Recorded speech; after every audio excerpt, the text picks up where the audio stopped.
Alicia était une fille du village qui est devenue un héros après de nombreuses épreuves difficiles, mais son groupe a été instantanément anéanti par le premier seigneur démon qu'ils ont affronté. Cependant, le seigneur démon la ressuscite car il a besoin de son aide pour élever un bébé humain qu'il a adopté sur un coup de tête, et maintenant elle doit protéger le bébé tout en affrontant son ennemi mortel. L'histoire commence dans un village reculé du continent où la jeune Alicia vit avec son père. Elle est pleine d'excitation et de curiosité pour tout, et lorsqu'elle remarque que la carte du monde a tout estompé sauf Eltia, elle interroge son père à ce sujet, qui décide de lui révéler les légendes de leur monde. Le continent d'Eltia abrite 5 races humanoïdes, dont les humains ordinaires, les ogres, le peuple de la mer appelé Slaten, une race de barbares appelée Banti, et les elfes avec des nez de chiens appelés Eiden. Parmi ces 5 races, le peuple Eiden est connu pour ses compétences en forge et en métallurgie, et seule leur famille royale connaît les secrets pour transformer un minéral rare appelé Arknite en arme.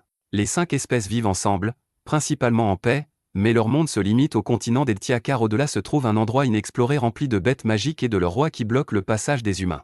Il dit que les 4 seigneurs démons gardant chaque direction sont incroyablement forts et qu'ils ont anéanti tous les groupes d'expédition envoyés sur leur territoire. Alicia est déçue d'apprendre qu'ils devront vivre à Eltia pour toujours, mais son père lui dit que selon une légende, un jour un héros parmi les héros utilisera une arme secrète donnée par le roi de Eiden pour tuer les 4 seigneurs démons et ouvrir le monde aux humains. Il lui dit que les seigneurs démons sont assez forts pour détruire des montagnes, et que la seule façon pour les humains de les combattre est d'utiliser les armes spéciales que seul le roi de Eiden possède. Alicia est excitée en entendant cela et dit qu'elle deviendra un héros et obtiendra les armes spéciales pour vaincre le seigneur démon et rendre le monde beaucoup plus vaste. Plusieurs années plus tard, Alicia a tenu parole, et elle est maintenant l'une des 13 héros sélectionnés par le roi de Eiden. Elle voyage dans une carriole avec 6 autres héros, pensant qu'il est enfin temps pour elle de tenir sa promesse à son père. Les gars dans la carriole commencent à discuter de la particularité de voir autant de personnes puissantes réunies, et l'un d'eux remarque qu'il est encore plus rare de voir une héroïne féminine. Il demande à Alicia d'où elle vient, mais elle ne lui donne pas de réponse. Juste à ce moment, un autre héros nommé Stéphane intervient, disant à tout le monde de se préparer car ils sont sur le point d'entrer sur le territoire ennemi. Alors que les autres gars sont irrités parce que Stéphane agit comme leur leader, ils ne peuvent pas argumenter car il est le plus fort d'entre eux. Stéphane fait ensuite un clin d'œil à Alicia car il l'a fait juste pour la sauver des petites conversations gênantes, mais elle n'est pas vraiment intéressée par lui non plus. Juste à ce moment, la carriole s'arrête brusquement, et le conducteur dit au héros que la route devant n'est pas adaptée pour conduire. Stéphane dit qu'il s'y attendait et qu'ils devront continuer à pied à partir de maintenant. Soudain, une bête magique arrive et emporte le conducteur, forçant tout le monde à agir. Il y a plus de bêtes magiques autour, et elles emportent le deuxième conducteur et commencent à grignoter les chevaux. Les héros sortent de leur carriole, et Stéphane leur ordonne de prendre position pour qu'ils puissent se rendre au sommet et affronter le seigneur démon sans subir de pertes. Les héros utilisent leurs armes spéciales et les capacités qu'elles leur confèrent pour combattre les bêtes magiques, mais le seigneur du Sud, Clévatès, les observe de loin. Les héros continuent à combattre les monstres un par un puis se dirigent vers la montagne Luna où vit le roi démon Clèves. Ils repèrent le roi démon au sommet de la montagne, puis ils se déplacent soudainement vers leur emplacement sous la forme d'un éclair. Les héros sont stupéfaits de voir la majestueuse créature qui dégage une étrange aura dorée. Ils peuvent dire que Clèves est incroyablement fort, mais Stéphane profite de ce moment pour montrer son aura et déclare que les 13 héros le vaincront avec la puissance des armes du royaume de Eiden. Il ordonne à tout le monde de charger, mais soudain, il est frappé par quelque chose de si rapide que personne n'a même le temps de réagir. Stéphane heurte un rocher derrière lui et est laissé en pièces tandis que le seigneur démon laisse son sang couler de sa queue. Les héros paniquent en voyant cela, et un gars se précipite pour se venger. Alicia essaie de l'avertir car son instinct lui dit que quelque chose ne va pas, mais personne n'écoutera une femme. Le gars au marteau bondit sur Clèves, mais il est frappé par sa queue qui lui arrache la tête en un instant. Les autres héros commencent à paniquer et pensent à battre en retraite, mais ils ne savent pas que Clèves peut contrôler les ombres, et il envoie ses queues à travers les ombres des héros pour les poignarder par derrière. Alicia est la seule à remarquer cela, et elle avertit immédiatement tout le monde, leur disant de continuer à sauter pour qu'ils soient loin de leurs ombres. Personne n'est assez rapide pour suivre ses instructions, mais pendant que les autres se font massacrer, Alicia esquive les attaques de Clèves et se précipite vers lui. Clèves est impressionné par sa présence d'esprit, mais contrairement à elle, les gars sont une cause perdue. Ils essaient de combattre directement le seigneur démon, seulement pour se faire éliminer d'un coup par ses queues, et Clèves est curieux de savoir pourquoi ils sont ici. Il n'a toujours considéré les humains que comme des insectes dans sa longue vie, et la dernière fois qu'il les a vus, c'était il y a 1000 ans. Il se demande comment et pourquoi des créatures aussi faibles qu'eux sont ici tout en continuant à les massacrer jusqu'à ce qu'il ne reste qu'Alicia. Elle esquive toutes les attaques du seigneur démon puis vole vers lui, le frappant de toute sa force pour ne réussir qu'à égratigner sa corne. Clèves est irrité par cela, et il envoie une puissante rafale de vent qui tranche Alicia et ses rêves. Le seigneur démon, cependant, n'est pas satisfait de cela, et il décide de rendre visite aux humains pour savoir pourquoi il cible son territoire. Il se rend à Hydra, la capitale du royaume de Eden, où les forgerons travaillent sans relâche à forger des armes. Dès que Clèves atterrit sur une tour de guet, tout le monde panique et s'enfuit en sécurité. Clèves se souvient que les héros ont parlé du roi de ayant leur donnant les armes spéciales, et il réalise qu'il devrait discuter avec lui en tant que roi. Pendant ce temps, les soldats gardant la ville arrivent pour le combattre, mais il ne leur prête même pas attention. Il pense simplement qu'il tuera tous ceux qui se mettront en travers de son chemin jusqu'à ce qu'il atteigne le roi, car c'est exactement ce que les héros ont fait sur son territoire. Les soldats commencent à lui tirer dessus, mais ils ne valent même pas son temps, alors Clèves les ignore simplement et commence à courir sur les toits, se dirigeant vers le palais royal. Les gardes royaux se préparent également à l'affronter et sortent leurs grosses armes, mais leurs attaques sont trop lentes et trop faibles pour lui faire quoi que ce soit. Il démolit simplement les murs du palais pour s'en débarrasser, et un messager court vers le roi pour l'informer de la situation. À en juger par les tremblements et les bruits forts, le roi avait déjà deviné que les héros avaient échoué et que le seigneur démon était là. Il dit que la puissance des armes qu'il a données aux héros n'était peut-être pas à la hauteur, et qu'il a échoué à réaliser la légende de son vivant. Ses soldats lui disent de fuir en sécurité, mais le roi refuse car il sait qu'il n'y a pas d'échappatoire au seigneur démon. Il décide d'utiliser son temps restant pour sceller la forge profondément à l'intérieur du palais car si elle est détruite, ils perdront leurs moyens de combattre les bêtes magiques. Pendant ce temps, les gardes royaux sortent des armes spéciales qui utilisent le même métal rouge arcanite que les armes des héros, et Clèves réalise que c'est la seule chose qui représente une véritable menace pour lui. Il se souvient que l'attaque d'Alicia a égratigné sa corne, et il commence à penser que même les insectes peuvent être dangereux avec les bonnes armes. Il détruit immédiatement les armes puis décide de détruire également la forge car il ne veut pas que les humains deviennent plus forts. De retour dans le palais, le roi ouvre la porte de la forge, mais juste au moment où il est sur le point d'y entrer, les grondements deviennent plus forts et plus proches. Le roi ferme la porte, choisissant de rester à l'extérieur de la forge, et juste à ce moment, le toit est déchiré par Clèves, qui dit au roi qu'il le cherchait. Le roi est choqué de l'entendre parler la langue humaine et dit qu'une bête ne devrait pas utiliser leur langue. Clèves lui dit de faire attention à ses mots car s'il ne les aime pas, il détruira non seulement son royaume mais aussi toute l'humanité. Il demande au roi de lui dire quel genre de personnes sont les humanoïdes qui vivent à Etia et pourquoi continuent-ils à venir sur son territoire alors qu'il les a arrêtés à chaque fois. Le roi décide de mourir en vrai guerrier et dit au seigneur démon qu'une bête comme lui ne comprendra pas ses raisons. Clèves lui arrache simplement la tête avec sa queue et décide qu'il exterminera les 5 races humanoïdes. Alors qu'il repart en planifiant de lever une armée, il entend le son d'un bébé qui pleure. Il décide d'ignorer le bébé, mais alors la femme qui a été écrasée sous les décombres en essayant de protéger le bébé lui demande de s'arrêter. Elle lui demande de sauver l'enfant, et Clèves est abasourdi car personne dans son bon sens ne lui demanderait de sauver quelqu'un. Il dit simplement à la femme qu'il prévoit de détruire toute l'humanité et qu'elle devrait blâmer le fait d'être née humaine pour sa mort. La femme lui dit que les enfants ne peuvent pas choisir quand et où ils naissent et qu'il ne devrait pas laisser l'enfant mourir juste parce que les adultes ont essayé de lui nuire. Ces mots forcent Clèves à se retourner, et il lui demande de prouver que l'enfant mérite d'être sauvé. Elle lui dit qu'elle ne peut pas le faire car elle va mourir, mais quand l'enfant grandira, il prouvera lui-même sa valeur. Elle meurt sur ces mots, et Clèves décide finalement d'emmener le garçon avec lui. Il n'est pas vraiment convaincu par ce que la femme lui a dit, mais pour lui, la durée de vie d'un humain est trop courte, et il pourrait profiter de cette occasion pour en observer un de près.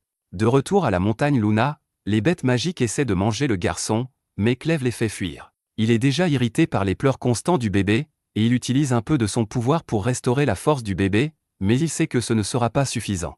Il ne connaît rien aux humains et jette le bébé dans un tas de bugs mangeurs de crottes. Quand il se salit, le bébé se met à pleurer encore plus fort, et Clèves a l'impression d'avoir fait la pire erreur de sa vie en l'amenant ici. Cependant, en tant que roi des bêtes magiques, il ne peut pas revenir sur ses décisions juste parce qu'il est gêné. Il prévoit de veiller sur l'enfant puis de décider si les humanoïdes méritent d'être sauvés, et le plus important pour que le bébé grandisse bien est une mère. Peu de temps après, Alicia se réveille d'un cauchemar où son père est tué par un chevalier menaçant, et elle n'est même pas sûre de l'endroit où elle se trouve actuellement. Dès qu'elle entend la voix de Clèves, elle se retourne et essaie de dégainer son épée, mais il lui dit qu'il a jeté l'épée ainsi que ses compagnons au fond de la vallée. Il dit qu'elle était la seule utile parmi eux, alors il a ressuscité son corps en utilisant sa mana noire. Alicia ne comprend pas ce qu'il veut dire par là. Soudain, elle remarque que sa jambe qui avait été arrachée est à nouveau attachée à son corps, et elle réalise qu'elle est morte, et maintenant elle est juste un zombie fonctionnant grâce à la magie du roi démon. Elle est complètement confuse par cela, mais alors Clèves lui dit de se mettre au travail et de lui montrer ses seins maternels. Alicia panique car elle ne s'attendait pas à ce que même le seigneur démon soit un pervers, mais il lui dit d'arrêter de tergiverser car le bébé a faim. Quand elle n'obéit pas, Clèves utilise son pouvoir pour contrôler son corps contre son gré et il fait enlever ses vêtements à Alicia, pour constater qu'elle ne peut pas produire de lait car elle est vierge. Alicia s'en prend à Clèves pour ne même pas savoir cela, mais il la traite plutôt d'inutile. Elle est embarrassée par cela et lui demande de la tuer plutôt que de l'humilier ainsi, mais Clèves l'immobilise au sol, lui disant que tant que son pouvoir circule dans son corps, elle ne peut pas être tuée. Le bébé se met soudain à pleurer, et Clèves dit qu'il ne peut rien faire contre sa faim même avec son pouvoir. Alicia lui demande pourquoi diable il a un bébé humain avec lui, et il lui dit qu'il veut voir l'enfant grandir et juger l'humanité en fonction de lui. Il dit à Alicia qu'elle va lui donner toutes les informations dont il a besoin pour élever un enfant, et la première chose qu'il lui demande est comment nourrir le bébé. Alicia ne peut pas aller contre son commandement et dit qu'il doit trouver une nourrice pour nourrir le bébé, et la plupart des gens en engagent une avec de l'argent. Clèves ne comprend pas le concept d'argent, alors Alicia lui dit qu'il peut engager n'importe qui en échange de l'archnite qui est dispersé autour de sa montagne car il est incroyablement rare dans les régions humaines. Clèves décide d'aller engager une nourrice immédiatement, mais Alicia l'arrête, lui demandant s'il est stupide ou quoi. Elle lui dit que les gens paniqueront dès qu'ils le verront et qu'il peut oublier l'idée d'engager une nourrice. Elle lui dit de lui donner le bébé car elle peut trouver une nourrice pour lui, mais en réalité, elle prévoit de sauver le bébé du roi démon. Cependant, Clèves refuse de laisser l'enfant quitter son champ de vision, et pour résoudre le problème de son apparence, il utilise son immense mana et se transforme en une forme humanoïde. Alicia panique en voyant cela, et Clèves lui dit qu'il a pris la forme de l'humain protégeant l'enfant en utilisant son pouvoir de contrôler les ombres. Elle lui dit de faire quelque chose avec ses queues également, et Clèves les envoie dans son ombre, mais il ne cache pas la corne. Il décide alors de nommer l'enfant Luna d'après la montagne qui est sa maison et dit à Alicia de le conduire à une nourrice. En chemin, il s'arrête au campement où Alicia et les autres héros sont restés car il y a une rivière à proximité. Il dit à Alicia de laver Luna avec soin et continue de l'embêter avec les détails. Elle est agacée mais aussi surprise qu'un seigneur démon puisse avoir un TOC. Une fois qu'elle a fini de laver le bébé, Clèves dit à Alicia de se laver car elle est couverte de sang et de saleté, ce qui n'est pas bon pour le bébé. Il lui donne également le tissu dans lequel Luna était enveloppée, et une fois qu'Alicia a lavé les taches, elle trouve le blason de la famille royale de Hayden. Elle panique en réalisant que Luna est en fait de la famille royale de Hayden, mais elle ignore comment Clèves l'a obtenu. Elle l'affronte immédiatement à ce sujet, lui demandant comment il a pu kidnapper un membre de la famille royale, mais Clèves l'informe que Luna lui a en fait été confiée. Alicia ne le croit pas, mais Clèves partage les détails sur la façon dont une femme blessée lui a dit de prendre le bébé après qu'il ait détruit le palais royal et tué tout le monde là-bas. Alicia panique en entendant cela et dit que tout le monde cherchera l'enfant car seule la famille royale de Hayden connaît les secrets pour transformer l'archnite en arme. Cependant, elle réalise bientôt qu'elle en a trop dit car après avoir connu le véritable héritage de l'enfant, Clèves décide d'en faire le roi fantoche de Hayden et de l'utiliser pour contrôler le royaume depuis l'ombre. Alicia réalise qu'elle a fait une erreur, mais elle est certaine que Clèves est obsédée par Luna pour une raison quelconque. Elle pense que si quelqu'un fait du mal à Luna, Clèves pourrait se déchaîner et détruire toute l'humanité, et elle empêchera cela à tout prix car c'est son dernier travail en tant qu'héros. Les deux atteignent bientôt le territoire humain et se font immédiatement attaquer par des bandits. Alicia essaie d'avertir Clèves, mais il est trop tard et il se fait frapper violemment par le bandit. Alicia réalise que les bandits vont mourir maintenant, mais soudain, Clèves tombe au sol et commence à saigner. Alicia ne peut pas croire ses yeux et commence à crier, alors un autre bandit la frappe à l'arrière de la tête pour l'assommer. Bientôt, les grondements de la carriole des bandits réveillent Alicia, et elle est choquée de voir qu'elle a été capturée avec Clèves. Elle lui demande comment il peut être si calme dans une situation pareille, mais Clèves lui dit que Luna est en sécurité, même s'il a beaucoup pleuré jusqu'à présent. Alicia rampe vers Clèves, lui demandant comment il a pu être assommé d'un seul coup du bandit. Elle demande s'il est devenu aussi faible qu'un humain après avoir pris cette forme, et Clèves lui dit que ce n'est pas le cas. Il était juste trop choqué par la fragilité du corps humain, alors il est tombé et a décidé de jouer le jeu. Alicia lui demande pourquoi il ne s'enfuit pas maintenant, et Clèves répond qu'aussi longtemps qu'il fera de Luna le roi de Hayden, il prévoit de cacher sa véritable identité. De plus, il veut aussi voir ce côté des humains. Il demande à Alicia d'expliquer ce qui se passe ici et pourquoi ces personnes blessées sont transportées comme des bagages, et elle lui dit qu'elles ont toutes été attaquées par les bandits immondes et qu'elles vont probablement être vendues comme esclaves. Clèves lui demande à quel point les bandits sont forts, et elle répond qu'ils sont assez forts pour des humains, mais qu'ils n'hésitent pas à utiliser des coups bas, ce qui en fait des adversaires irritants. Elle demande à Clèves de ne pas baser son idée de l'humanité sur les bandits de tous les gens, mais il est maintenant plus curieux. Bientôt, ils arrivent à une mine profonde où les bandits disent à leurs prisonniers de sortir. Ils trient les hommes et les femmes séparément, et alors qu'un gars essaie de s'enfuir, un bandit l'envoie dans l'au-delà en lui lançant un poignard dans le dos. Le bandit chauve déclare alors qu'ils sont les corbeaux, et que quiconque essaie de fuir ou de leur désobéir sera tué. Il dit ensuite à tout le monde de continuer à avancer mais demande à Alicia de venir avec lui car il a des projets pour elle. Clèves la regarde simplement être emmenée quand une femme blonde et capricieuse l'appelle vers sa cabane. Elle n'est pas vraiment ravie de voir qu'il a amené un enfant et appelle une autre esclave, Neil, qui porte une pile de draps. Elle trébuche en essayant de se dépêcher, laissant tomber tous les draps, et la blonde Carmel la réprimande. Elle dit ensuite à Neil que l'un de leurs nouveaux esclaves a un enfant et que c'est son devoir de s'occuper des enfants. Dès que Neil voit Luna, ses yeux s'illuminent. D'un autre côté, le bandit chauve emmène Alicia au bureau d'un autre bandit nommé Vrock, qui est actuellement le chef temporaire des bandits.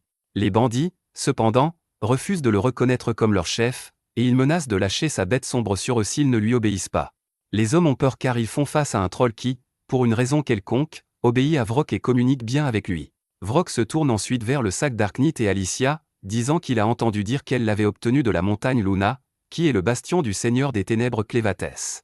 Il connaît les 13 héros partis de Eden pour combattre Clévatès, et il sait aussi que l'un d'eux était une femme. Alicia essaie d'éviter son regard, mais Vrock est déjà sûr qu'elle est l'héroïne car elle est étrangement calme dans une situation pareille et qu'elle ne s'est pas encore pissée dessus devant son troll. Vrock lui dit ensuite qu'après l'échec des héros dans leur mission, Clévatès a attaqué la capitale royale de Eden et détruit le château.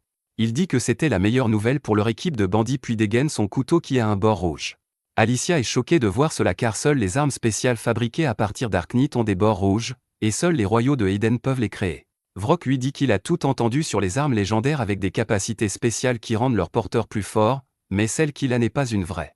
Alicia est surprise d'entendre cela, et il lui dit qu'il ne vend pas que des esclaves mais aussi de fausses armes magiques, et que la plupart des gens sont trop stupides pour faire la différence. Vrock commence ensuite à expliquer la loi de l'offre et de la demande à Alicia, disant que si les rumeurs sur la mort de la famille royale de Eden sont vraies, cela signifie que ces armes magiques ne peuvent plus être créées, ce qui augmente la valeur des armes déjà créées de manière considérable. Les armes les plus précieuses seraient celles que portent les héros, mais comme les héros sont morts profondément dans le territoire inexploré, ils ne peuvent pas les obtenir. Cependant, maintenant qu'ils ont un héros vivant avec eux, Vrock est sûr qu'ils peuvent trouver les armes et les vendre à un prix élevé. Il demande à Alicia de lui dire où elles sont, mais elle refuse d'ouvrir la bouche, et il décide de la laisser se taire pour l'instant car il l'emmènera à la montagne Luna demain pour trouver les armes.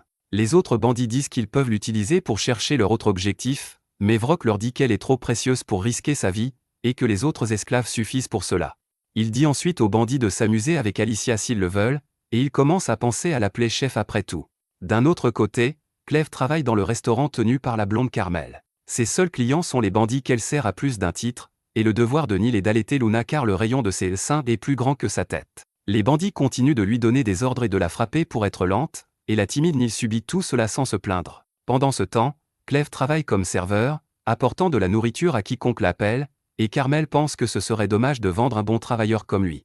Cependant, elle est aussi effrayée par lui car il a une étrange intensité. Juste à ce moment, un gars fait trébucher Neil alors qu'elle porte des bouteilles de rhum, faisant tomber et casser les bouteilles. Il l'accuse d'être maladroite et de casser les bouteilles et la traîne dehors avec son ami, disant qu'elle doit être punie à nouveau. Clève regarde simplement cela avec curiosité alors que certains bandits se moquent du goût des pervers qui ont emmené Neil dehors. Les pervers malades la giflent jusqu'à ce qu'elle pleure puis lui disent de ne plus renverser d'alcool, et elle essuie ses larmes car elle doit se dépêcher de s'occuper du bébé. Pendant ce temps, les deux pervers continuent de se moquer d'elle pour être si stupide quand ils commencent à se sentir étourdis sans raison. L'instant d'après, ils crachent du sang, tombent morts au sol et sont absorbés par les ombres de Clève. Bientôt, Neil sort également, et Clève lui dit qu'il veut lui parler. Alors qu'elle allaite Luna, Clève demande à Neil de lui dire exactement comment elle est liée aux bandits. Elle commence à lui dire qu'elle est née dans l'équipe de bandits et n'a jamais rien su de son père. Elle avait une mère que les bandits blessaient et punissaient souvent. Neil ne pouvait pas comprendre ce qui se passait car elle était née stupide, mais une fois qu'elle a eu 12 ans, sa mère a disparu. Neil ne savait pas si sa mère était morte ou avait fui, mais un jour un bandit est venu vers elle et a commencé à la battre sans raison. C'est alors qu'elle a réalisé que sa mère la protégeait. Les bandits n'ont montré aucune pitié, et ils lui ont cassé la plupart de ses dents et l'ont rendue sourde d'une oreille. Ils ont commencé à la traiter comme du bétail, mais quand Carmel a ouvert son restaurant et son bordel, les choses se sont un peu améliorées. Elle a appris à Neil comment s'occuper des hommes pour qu'il soit satisfait rapidement et la laisse tranquille, et même si ce n'était pas grand-chose, cela l'a aidé. Neil dit qu'elle produit maintenant beaucoup de lait pour nourrir les bébés, et Clève se souvient que seules les femmes qui ont accouché peuvent produire du lait. Il lui demande où est son bébé, et Neil devient sombre, disant qu'il était mort-né. Elle dit qu'elle s'en est voulu et a voulu mourir pour retrouver son bébé dans l'au-delà, mais quand elle s'est réveillée, elle a trouvé un bébé qu'elle ne connaissait pas en train de boire son lait pour survivre. Cette vue a réchauffé son cœur, et elle a décidé de vivre un peu plus longtemps. Elle dit à Clève qu'elle a eu 2 autres enfants morts-nés après cela, mais qu'elle est restée ici car il y avait d'autres enfants qui avaient toujours besoin d'elle. Elle dit qu'elle veut juste que ses enfants soient heureux car elle n'a jamais pu voir les siens, et Clève lui dit qu'il en a assez entendu. Il la remercie d'avoir révélé son histoire puis lui demande de venir avec lui. Neil est confus par ce qu'il veut dire, et Cleve lui dit de devenir la nourrice de Luna. Il dit qu'il ne fait pas confiance aux humains, mais qu'il pense pouvoir lui faire confiance, et plus que cela, Luna semble l'aimer. Il lui demande à nouveau si elle viendra avec lui ou restera ici et sera une esclave des bandits immondes. Neil le remercie sincèrement pour l'offre mais dit qu'il ne peut pas l'aider car il est lui-même un esclave, et qu'elle devra s'occuper d'autres bébés à l'avenir. D'un autre côté, Alicia est emmenée dans une pièce par les deux bandits qui lui disent d'avancer vite. Ils l'avertissent de ne même pas penser à sauter du pont car elle heurtera les murs et mourra avant d'atteindre l'eau. Juste à ce moment, elle voit un gars avec une corde attachée autour de lui se préparer à sauter dans le lac, et les bandits se moquent de lui pour être désespérément stupide. Alicia est curieuse à ce sujet, et heureusement, les bandits aiment parler. Ils lui disent qu'elle a dû entendre les histoires du héros Cordouir, et tout devient soudainement clair pour elle. Elle a entendu que le héros Cordouir a visité une mine d'Arknit avant sa mort et y a perdu son arme. Juste à ce moment, l'homme en bas prend un crochet et saute dans le lac, demandant aux bandits de tenir leur promesse et de libérer lui et sa femme s'il réussit à trouver l'arme. Alicia lui crie de s'arrêter car il ne va pas trouver l'arme, et plus important encore, il y a des bêtes sombres dans l'eau. Cependant, son avertissement arrive trop tard car les poissons monstrueux dévorent le pauvre homme devant sa femme. Les bandits se moquent de lui, et Alicia réalise qu'ils n'ont jamais l'intention de le libérer, même s'il réussissait. Ils lui disent que rien de ce qu'elle dit n'a d'importance car tout un groupe de bandits est prêt à s'amuser avec elle ce soir, commençant par un taré du couteau. Il saute sur le pont, disant qu'il va lui arracher ses vêtements ici pour que tout le monde voie, et Alicia décide d'utiliser la malédiction d'immortalité que Cleve lui a donnée à bon escient. Elle se disloque les articulations pour sortir de ses menottes puis écrase le cou du taré avec. Elle utilise ensuite son couteau pour couper la corde du pont, les faisant tomber tous les deux à leur mort, et elle espère seulement que Cleve ne mentait pas sur son immortalité. Les bandits paniquent en voyant le corps écrasé d'Alicia au fond de la mine, car ils savent que Vrock va faire d'eux un exemple s'ils découvrent que son ticket pour la richesse est mort sous leur surveillance. Ils décident de se rendre d'abord au fond pour vérifier s'il y a une chance que la fille soit encore en vie, et au même moment, Alicia reprend ses esprits. Elle regarde autour d'elle et voit du sang partout, mais elle ne voit rien d'autre. Elle se rend compte qu'elle ne peut pas bouger son corps et qu'elle n'a aucune sensation en dessous du cou. Elle n'est même pas contente d'être en vie, car elle aurait préféré mourir plutôt que de devenir un légume. Elle essaie de forcer son corps à bouger avant l'arrivée des bandits, et soudain, son sang commence à monter dans les airs, prenant la forme d'un mini-Cleve, qui lui dit qu'elle a perdu trop de sang pour pouvoir faire quoi que ce soit. Alicia est choquée de le voir et lui demande pourquoi il ressemble à un chiot. Cleve répond que sa taille et sa forme dépendent de la quantité de pouvoir magique, et que sa taille actuelle reflète la quantité de magie qu'il a mise dans son corps pour la maintenir en vie. Il explique que si elle perd toute cette énergie, elle mourra, mais tant qu'il la considérera comme précieuse, il continuera à lui insuffler de la magie pour qu'elle puisse vivre. Alicia lui demande pourquoi il ne lui donne pas un peu de magie et ne restaure pas son corps, puis se demande s'il a décidé qu'elle n'avait aucune valeur. Cependant, Cleve répond qu'il veut juste lui poser une question avant toute chose. Il dit à Alicia qu'il a trouvé la nourrice parfaite pour Luna et lui parle de Neil. Bien qu'il soit un seigneur démon qui déteste l'humanité, Cleve estime que Neil est très maltraité et qu'elle accepterait volontiers de travailler pour lui. Il ne comprend pas pourquoi elle a refusé l'offre sans même y réfléchir et demande à Alicia de lui donner son avis en tant qu'humaine. Alicia lui dit que Neil a dû la rejeter parce qu'elle pensait qu'il était un enfant et un esclave sans véritable pouvoir. Les bandits ne laissent personne partir une fois qu'ils les ont capturés, et Neil pense qu'elle ne pourra jamais leur échapper. Cleve comprend maintenant le raisonnement de Neil et demande à Alicia ce qu'il doit faire dans ce cas. Elle lui suggère immédiatement que le moyen le plus simple de résoudre ses problèmes est d'écraser les bandits, car une fois que Neil verra que personne ne va la poursuivre, elle acceptera son offre. Elle pousse Cleve à agir rapidement, lui disant qu'il ne devrait avoir aucun problème car il est bien trop puissant.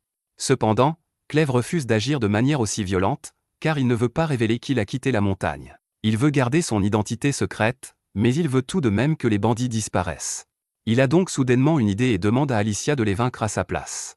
Alicia est choquée d'entendre cela, mais Cleve pense que, puisqu'elle est une héroïne, personne ne sera surpris si elle détruit un ou deux groupes de bandits. Alicia tente de lui expliquer que cela ne fonctionne pas ainsi, mais Cleve ne l'écoute pas et lui injecte tout le sang dans la gorge avec un peu de sa magie.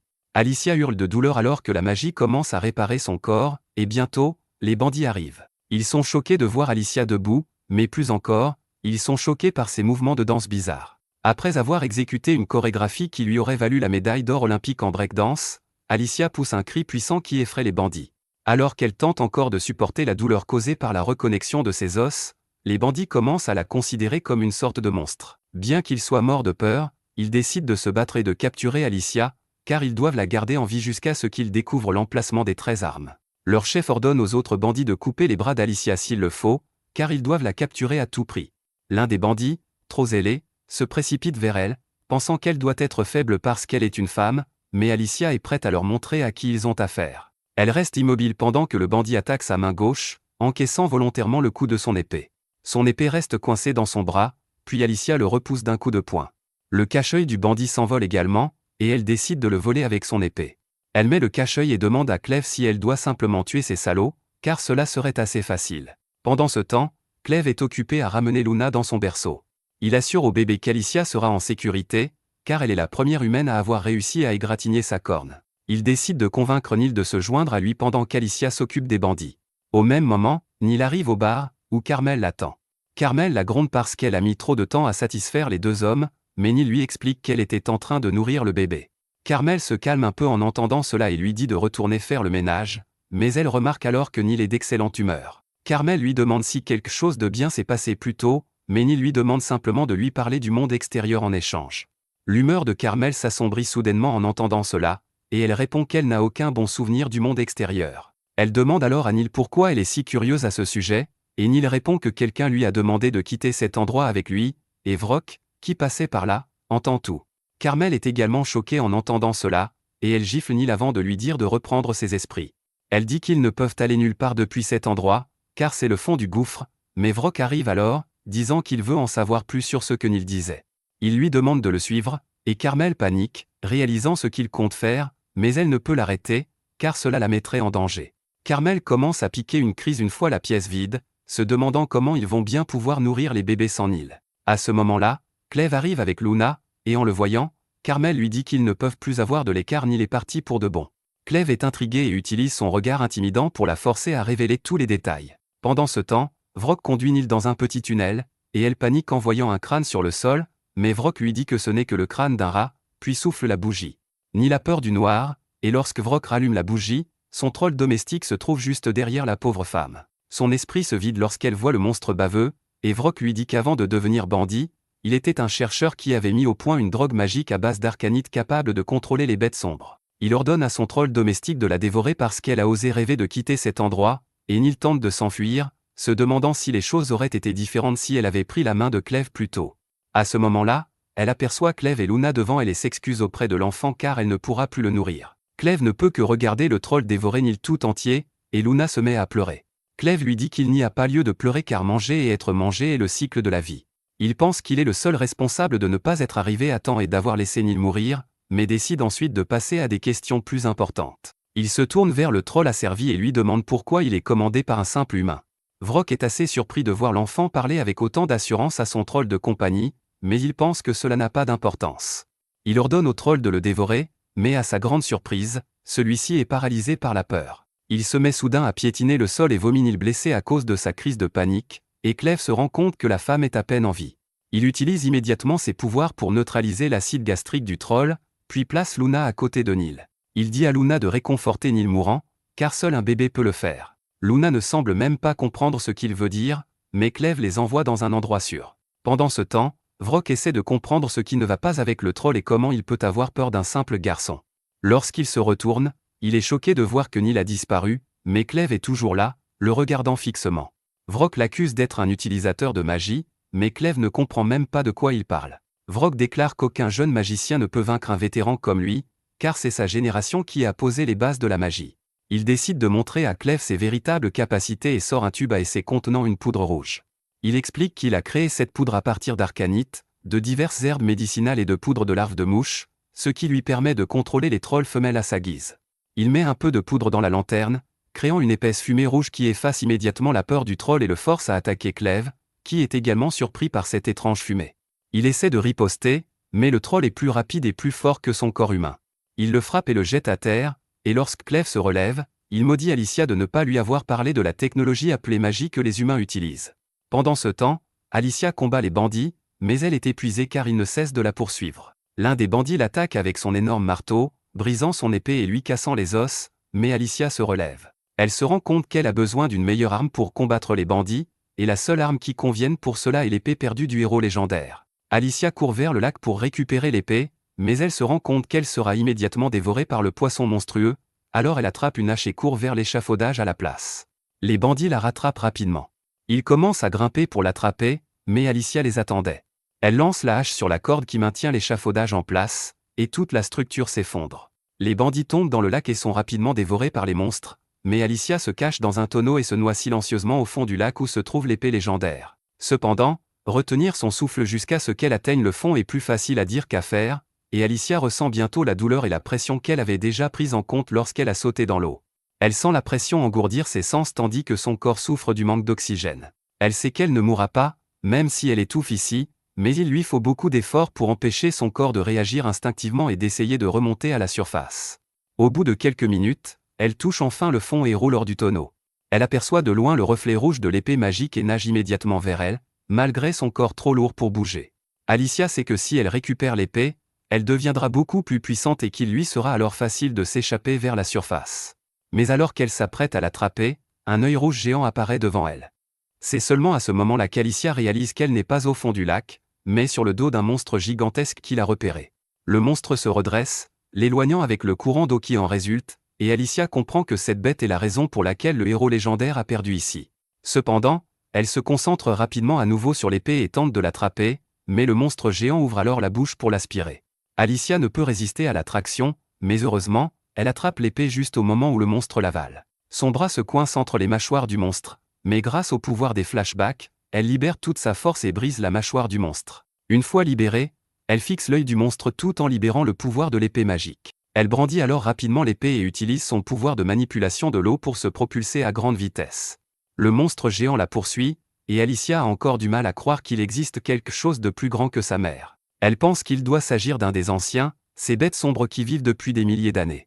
Ils dorment généralement dans des parties inaccessibles du continent, mais celui-ci a été réveillé de son sommeil lorsque les humains ont creusé une mine d'arcanite à cet endroit.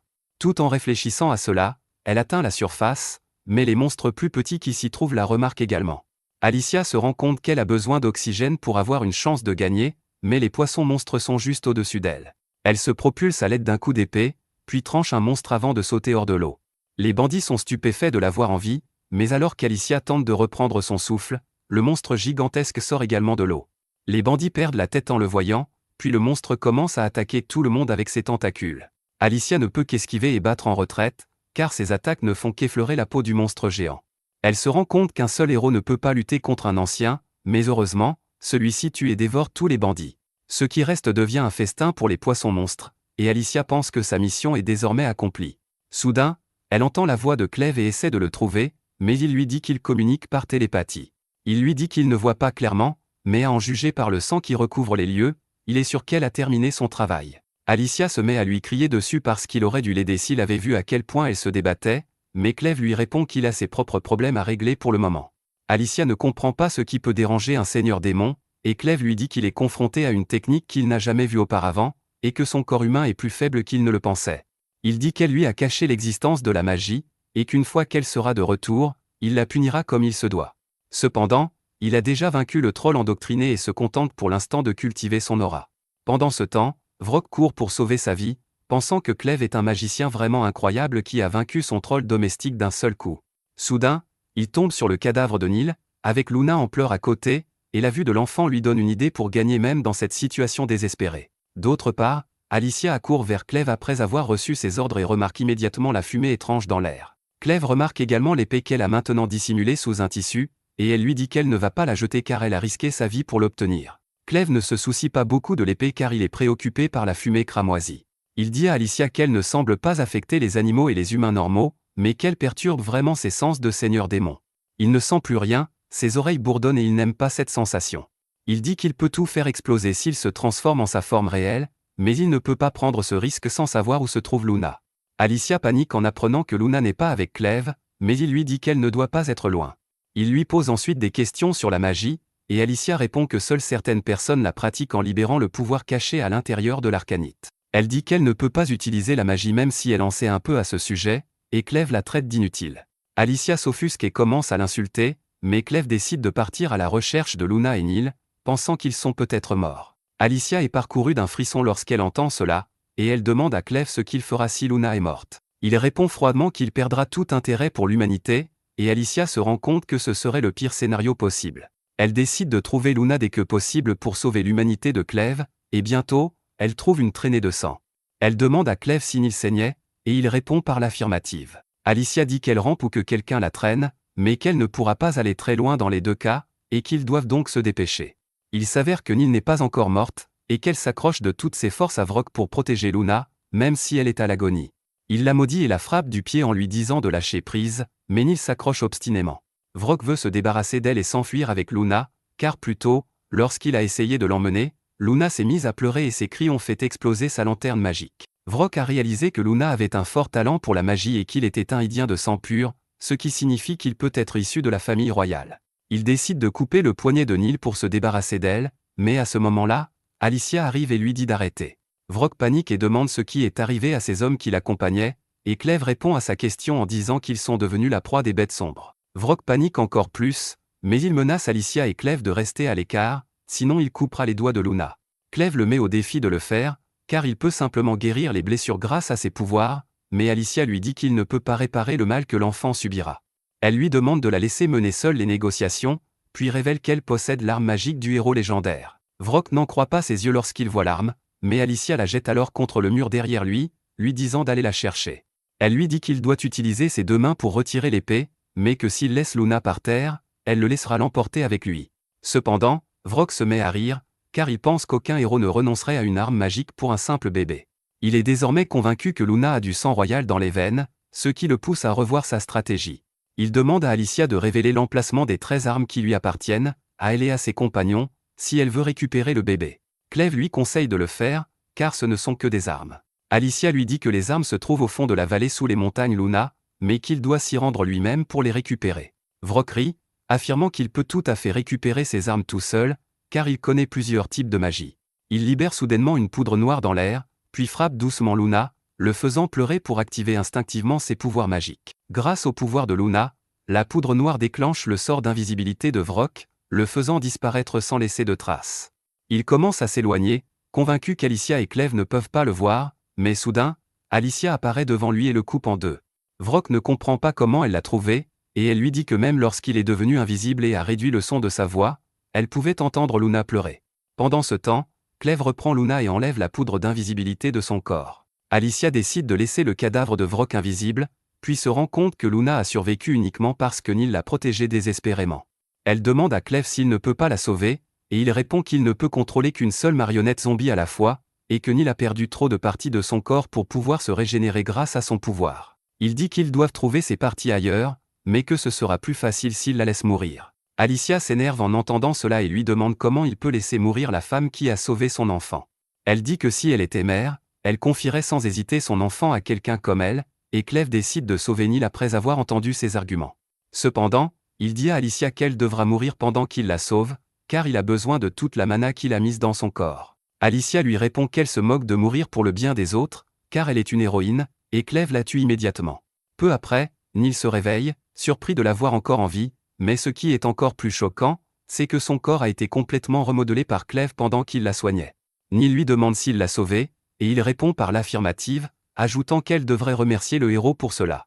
Il explique qu'il a fallu beaucoup de temps pour soigner Neil et que le corps d'Alicia a commencé à se décomposer pendant ce temps, mais maintenant qu'il a réinjecté sa mana en elle, elle va se réveiller d'un moment à l'autre. Quelques secondes plus tard, Alicia se réveille en faisant une routine de breakdance, et la première chose qu'elle cherche, c'est son épée.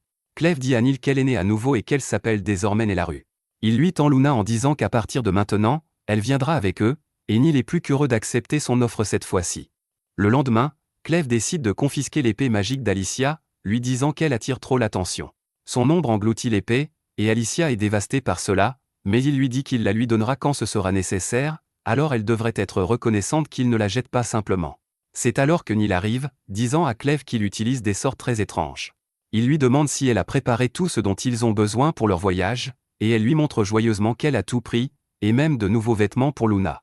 Alicia est surprise par cela et demande à Neil si les bagages ne sont pas trop lourds pour elle, mais la fille répond qu'ils sont en fait assez légers.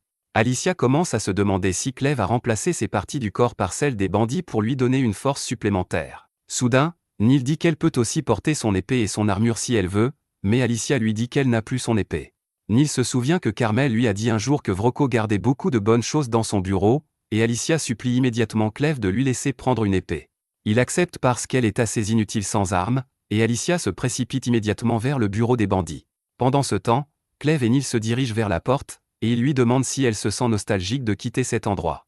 Neil répond qu'elle n'a pas de bons souvenirs de cet endroit, mais c'est là qu'elle a vécu avec sa mère, et le voir vide la rend un peu triste. Elle dit que Carmel est la seule personne qu'elle veut voir avant de partir, mais ce serait trop suspect dans son apparence actuelle. Clèves devient curieux à propos de Carmel quand soudain un homme saute sur lui depuis le ciel, disant qu'il a trouvé le type qui utilise une magie bizarre. Pendant ce temps, Alicia arrive au bureau de Vrocko et commence à fouiller dans son bureau.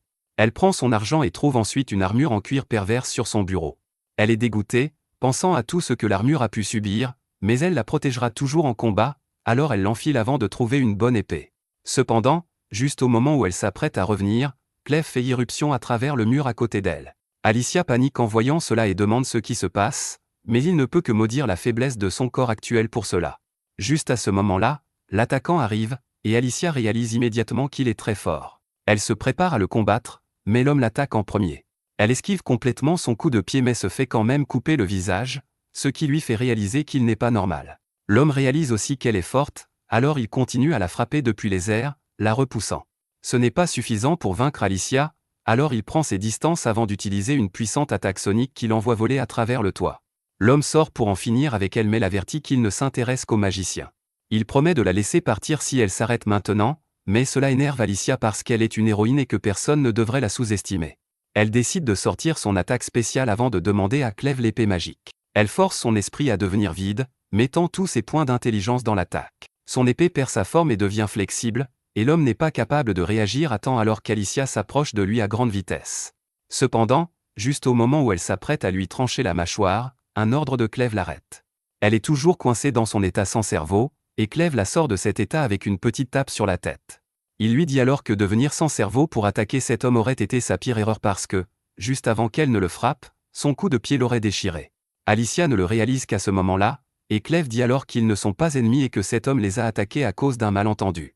L'homme se calme aussi un peu et dit à Clèves de dissiper rapidement le malentendu s'il veut vivre. Il ne leur fait toujours pas du tout confiance et remarque que Neil sent comme un troll des montagnes, et elle dit que c'est probablement parce qu'elle s'est fait avaler par un. L'attaquant explique alors qu'il a eu des nouvelles d'un magicien qui contrôlait un troll des montagnes avec de la magie, alors il est venu ici pour s'occuper de lui. Cependant, il a trouvé le troll des montagnes mort avec des parties de son corps manquantes et a supposé que Clèves était le magicien qui l'avait tué parce qu'il ne pouvait pas le contrôler. Clèves comprend maintenant ce qui se passe, et il envoie Neil et Luna en sécurité avant tout. Alicia demande si elle doit aller les protéger, mais Clèves veut qu'elle reste parce que l'homme devant eux est en fait une bête sombre déguisée. Elle est choquée d'entendre cela, et Clèves dit que l'illusion magique sur lui est si forte que même lui ne peut pas voir sa vraie forme, et le seul qui peut le faire est le seigneur démon de l'Ouest, Zavtier. Alicia panique à cette idée, et Clèves dit alors que Zavtier et lui ne s'entendent pas très bien. L'homme lui demande comment il sait tout cela, et Clèves prétend être un serviteur du seigneur démon Clévatès parce qu'il ne veut pas que les autres connaissent sa véritable identité. L'homme le croit et dit que même si leurs maîtres ne sont pas amis, ils ont le même objectif. Il se transforme alors en un énorme oiseau démon et se présente comme Garth, un serviteur du seigneur démon de l'Ouest. Il a entendu que Clévatès a récemment détruit un royaume humain et que même Zavtier prévoit de lancer une attaque massive contre eux. Il demande à Clèves de prouver qu'il est une bête sombre, et il sort un de ses tentacules. Garth est satisfait, et il reprend sa forme humaine, disant qu'ils n'ont plus de raison de se battre. Cependant, Alicia a une crise de panique intérieure parce que maintenant Clèves n'est pas la seule bête sombre qui peut se transformer en humain et parler comme eux, et elle craint que l'humanité ne soit condamnée s'il y en a d'autres. Clèves lui dit d'arrêter de trop réfléchir parce que seules quelques bêtes sombres de haut niveau peuvent parler comme des humains, et elles ne s'impliqueront pas avec les humains sans une bonne raison. Garth dit que c'est vrai, et c'est pourquoi il veut savoir pourquoi Clèves est avec une héroïne qui est un ennemi naturel des démons.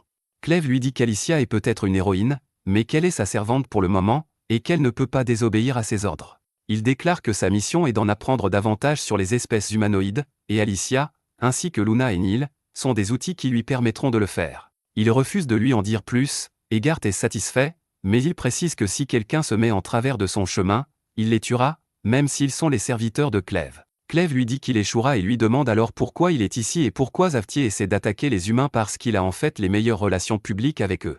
Il aime observer les humains et est même vénéré comme un dieu par les ogres qui vivent là-bas, alors il ne devrait pas avoir de raison de devenir hostile. Garth lui dit qu'il y a 3 jours, il patrouillait dans les forêts de l'Ouest quand il a vu des bêtes sombres cherchant leurs enfants disparus. Il a repéré une fiole de potion que seuls les humains auraient pu laisser là, et il l'a immédiatement apportée à Zavtier, lui disant que récemment, beaucoup de jeunes bêtes sombres ont disparu, et que ce sont probablement les humains qui les ont pris. Zavtier s'est mis en colère et a décidé d'envoyer Gart enquêter personnellement sur cette affaire parce que si les humains étaient vraiment responsables des enlèvements, ils devraient être détruits. Cleve est surpris que Zavtier ait découvert cela avant lui, et il dit à Gart que le problème pourrait être encore plus grave que cela. Il dit qu'il a récemment parlé à une femme humaine, et par parler, il veut dire qu'il a terrorisé Carmel jusqu'à ce qu'elle lui donne toutes les réponses qu'il voulait. Elle lui a dit que les femmes ici ne sont pas censées donner naissance, et si elles le font, des hommes effrayants en robe noire arrivent pour les acheter, parlant de talent et d'autres choses. Il s'avère que les enfants de Nil n'étaient pas morts-nés, et Carmel les a tués pour qu'ils ne soient pas vendus et ne subissent pas un sort pire. Elle a avoué cela quand Cleve lui a demandé et lui a dit qu'elle devait protéger Nil du traumatisme de voir son enfant lui être enlevé. Cependant, Cleve lui a simplement rappelé que Nil a grandi ici, ce qui signifie que sa mère l'a caché et protégé tout le temps, et que Carmel et les autres n'ont même jamais essayé dès le départ. En terminant son histoire, Cleve dit à Gart que les enlèvements de bêtes sombres et les transactions louches ici doivent être liés, et il soupçonne fortement que la magie est ce qui les relie. Alicia a une expression dégoûtée en entendant cela, et Cleve lui demande à quoi elle pense. Elle lui dit que même si elle ne connaît pas grand-chose à la magie, elle connaît les sorciers qui utilisent la magie comme un outil pour combattre. Actuellement, la force des sorciers détermine le résultat des guerres, et la première personne à les avoir amenés sur le champ de bataille était le général Drell de l'armée de Bolat, qui est aussi le salaud qui a tué son père. Cleve est déçue qu'Alicia soit venue le tuer au lieu du type qui a tué son père, et elle lui dit que c'était la dernière volonté de son père. En même temps, Drell dirige une énorme armée et une gigantesque bête sombre pour capturer Aidan, qui est sans roi, et ceux qui se dressent sur son chemin sont les soldats de l'autre nation humaine. Cependant, ils sont vraiment désavantagés parce qu'ils n'ont pas assez de soldats ou de sorciers, et leur capitaine, Rod, sait qu'ils ne peuvent même pas arrêter Drell jusqu'à l'arrivée de leur force principale. Il sait que Drell en veut à la forge royale de Aidan, qui est le seul endroit au monde où les épées magiques peuvent être fabriquées, et c'est aussi le plus ancien objet magique du monde. Il craint que si Drell et le royaume de Bolat mettent la main dessus, leur technologie magique ne devienne encore plus redoutable qu'elle ne l'est déjà, et il espère que le royaume des Uns pourra coopérer avec Aiden pour les arrêter. Cependant, il est trop tard, car Ménard, le plus puissant sorcier de l'armée de Bolat, s'est déjà infiltré à Aidan pendant que Drell combattait à l'extérieur. Il a déjà tué tous les gardes à l'intérieur de la porte et l'a ouverte pour laisser entrer Drell et son armée. Il lui dit qu'il a confirmé la nouvelle de la mort du roi, et que la princesse héritière est en sécurité mais hors de leur portée. Cependant, le problème est que le prince de 6 mois a disparu depuis la destruction de la capitale, et cet enfant est le seul à avoir une lignée pure de Aiden garantie. Ménard dit à Drell que ses corbeaux lui ont dit que le prince a été emmené par un garçon aux cheveux noirs, et récemment, ils ont trouvé un couple similaire en direction du nord. Drell est impressionné par sa collecte d'informations et lui ordonne alors de trouver le prince et de le lui amener au moment où il conquérera la capitale de Aiden. Pendant ce temps, Cleve et son groupe se dirigent lentement vers Aiden également. En chemin, Nil lui sert un café et lui dit que c'est une boisson de luxe que Vroko buvait parfois. Cleve trouve l'idée de transformer des grains aléatoires en boissons farfelues. Mais il prend quand même une gorgée, se brûlant instantanément la langue. Alors qu'il maudit à nouveau son corps fragile, Luna commence à tendre les mains vers la tasse de café, et Cleve l'éloigne hors de sa portée. Juste à ce moment-là, Nil lui demande ce qui est arrivé à l'homme effrayant qui les a attaqués, et Cleve répond qu'il s'est envolé pour rapporter ce qu'il a découvert sur la magie et les sorciers. Il prend ensuite une autre gorgée de café, et cette fois, il peut apprécier sa saveur unique. Juste alors, Alicia revient de la ville voisine, lui disant qu'elle a parlé au marchand et, comme elle s'y attendait, Aiden est dans un état terrible en ce moment. Elle sort une carte, disant à Cleve que le royaume de Bolat a envahi Aiden, qui ne peut pas se défendre correctement sans un roi pour les guider. Le royaume d'Eslin a essayé d'arrêter Bolat à la frontière, mais ils n'ont pas pu faire grand-chose non plus. Cleve est curieux de savoir pourquoi le royaume d'Eslin interviendrait alors que ce n'est pas leur combat. Alicia explique que les deux royaumes sont en guerre depuis des lustres, et en ce moment, Eslin est plus faible que Bolat. C'est pourquoi ils ne veulent pas perdre la forge de Aiden au profit de Bolat et les laisser devenir encore plus forts. Alicia dit que même si Aiden a toujours la forge en état de fonctionnement, ils n'ont pas les connaissances pour l'utiliser à cause de la rétention d'informations de la famille royale. De plus, Aiden n'a même pas de sorcier qui pourrait étudier et utiliser la forge parce que le roi de Aiden a interdit la magie dans son royaume. Juste à ce moment-là, Nil tend une tasse de café à Alicia, qui est trop surprise pour la recevoir car elle n'en a jamais goûté auparavant. Elle remercie Nil, qui décide alors d'emmener Luna pour la nourrir. Alicia se met soudain à faire l'éloge de Nil, parlant de son attention et de sa gentillesse. Cleve lui demande si elle penche de ce côté, et elle crache son café, lui disant de se taire. Elle revient immédiatement sur le sujet de Aiden et demande à Cleve ce qu'il compte faire à ce sujet. Elle lui rappelle qu'il voulait faire de Luna le roi, mais si Bolat conquiert Aiden, ce ne sera plus possible. De plus, le royaume de Bolat essaierait sûrement de capturer Luna à cause de son sang royal qui détient les secrets de la purification de l'arcanite. Alicia dit que le général Drell, le chef de l'armée de Bolat, est un homme impitoyable qui commandera certainement à toute l'armée de rechercher Luna. Elle s'enrage en disant à Clèves que son père était un maître épéiste qui avait pris sa retraite pour vivre une vie paisible en secret. Mais Drell a fait tout son possible pour le trouver et le tuer. Elle se souvient du jour où Drell a combattu et tué son père juste pour voir à quel point sa magie était devenue forte. Elle lui a demandé comment il pouvait tuer quelqu'un juste pour tester sa force, et Drell a lancé une puissante attaque avec son épée magique, détruisant leur maison, en lui disant qu'il recherchait la vraie force et rien d'autre. Il est parti après ça, et Alicia a essayé de l'attaquer pour se venger, mais son père l'a arrêté. Il lui a dit que Drell était un belliciste, et si elle le combattait, elle serait entraînée dans une guerre, ce qui était loin du chemin d'un héros. Il lui a demandé de ne jamais combattre Drell et de consacrer sa vie à devenir le héros qui agrandira le monde pour l'humanité. Alors qu'elle termine de raconter son histoire, Alicia dit à Clèves que s'il veut que Luna devienne roi, il doit chasser Drell et son armée de Aiden. Il est déjà ennuyé à l'idée de devoir protéger le pays qu'il avait prévu de détruire, mais il décide de le faire quand même. Alicia décide de l'accompagner, mais Clèves lui dit de rester pour protéger Luna et Neil parce qu'il prévoit d'affronter l'armée de Bolat sous sa vraie forme, et il ne veut pas qu'il sache qu'il est associé à des humains. Il prévoit d'utiliser l'enlèvement de bêtes obscures comme excuse pour affronter Drell et ses sorciers et voir exactement à quel point ils sont forts. En plus de cela, il rappelle à Alicia qu'elle est toujours liée par les dernières paroles de son père, qu'elle ne devrait pas combattre Drell. Alicia répond qu'il a seulement dit qu'elle ne devrait pas s'impliquer dans une guerre parce que c'était contraire à ce que font les héros, mais elle n'est plus une héroïne maintenant. Elle est juste un zombie fonctionnant avec le mana du Seigneur Démon, et elle estime qu'il est juste pour elle de venger son père maintenant. En entendant cela, Clèves la frappe soudain avec la vraie question, lui demandant ce que cela signifie même d'être un héros. Il l'interroge sur la raison pour laquelle elle est devenue un héros, et Alicia répond qu'elle voulait agrandir le monde. Clèves lui dit que le monde de Neil est plus grand maintenant grâce à elle, et cela signifie qu'elle fait toujours son travail de héros. Il entre ensuite dans les bois, et Alicia prend un moment pour se remettre de l'effet de ses paroles avant de lui dire de faire attention. Clèves lui rappelle qu'elle parle à un seigneur démon et se transforme soudain en son vrai moi, créant une puissante rafale de vent. Il traverse ensuite la forêt et grimpe sur une colline locale juste pour cultiver de l'aura. D'un autre côté, l'armée de Bolat détruit la deuxième forteresse de Aiden, se rapprochant encore plus de la capitale. Rod, un capitaine de l'armée d'Elson, observe cela de loin et décide qu'il ne peut plus attendre de renfort. Il dit à ses hommes qu'ils combattront l'armée de Bolat près de la rivière peu profonde à quelques kilomètres devant, et en même temps, un soldat solitaire du royaume de Aiden les surveille également. Pendant ce temps, Alicia et Neil se rendent en ville, où ils voient un groupe de locaux battre un bandit qui s'était échappé de la base avant que le monstre géant ne la détruise. Alors que Neil voit le bandit, elle commence à trembler de peur, alors Alicia lui dit que personne ne la reconnaîtra maintenant. Elle l'éloigne de la scène, et le bandit aperçoit Alicia, disant aux locaux qu'elle est le héros qui a libéré le monstre sur eux. Cependant, Alicia disparaît derrière le coin au moment où tout le monde se retourne, et il décide de pendre le bandit comme les autres de son espèce qui ont eu la malchance de s'aventurer dans leur ville. Les locaux sont tous sur les nerfs à cause des séries de mauvaises nouvelles qu'ils ont entendues récemment, et ils sont déterminés à protéger eux-mêmes leur maison même si leur pays tombe. Alicia est également très prudente en les voyant si hyper vigilants, et elle demande à Neil de ne pas l'appeler héros quand ils sont en ville parce que les locaux pourraient se montrer hostiles envers elle aussi. Avec cela, ils entrent dans une auberge, et deux grands hommes leur bloquent le chemin, leur demandant qui ils sont. Ils soupçonnent immédiatement Alicia d'être un bandit à cause de sa tenue. Mais juste à ce moment-là, leur mère arrive et leur dit d'arrêter de faire autant de bruit parce qu'ils vont réveiller le bébé.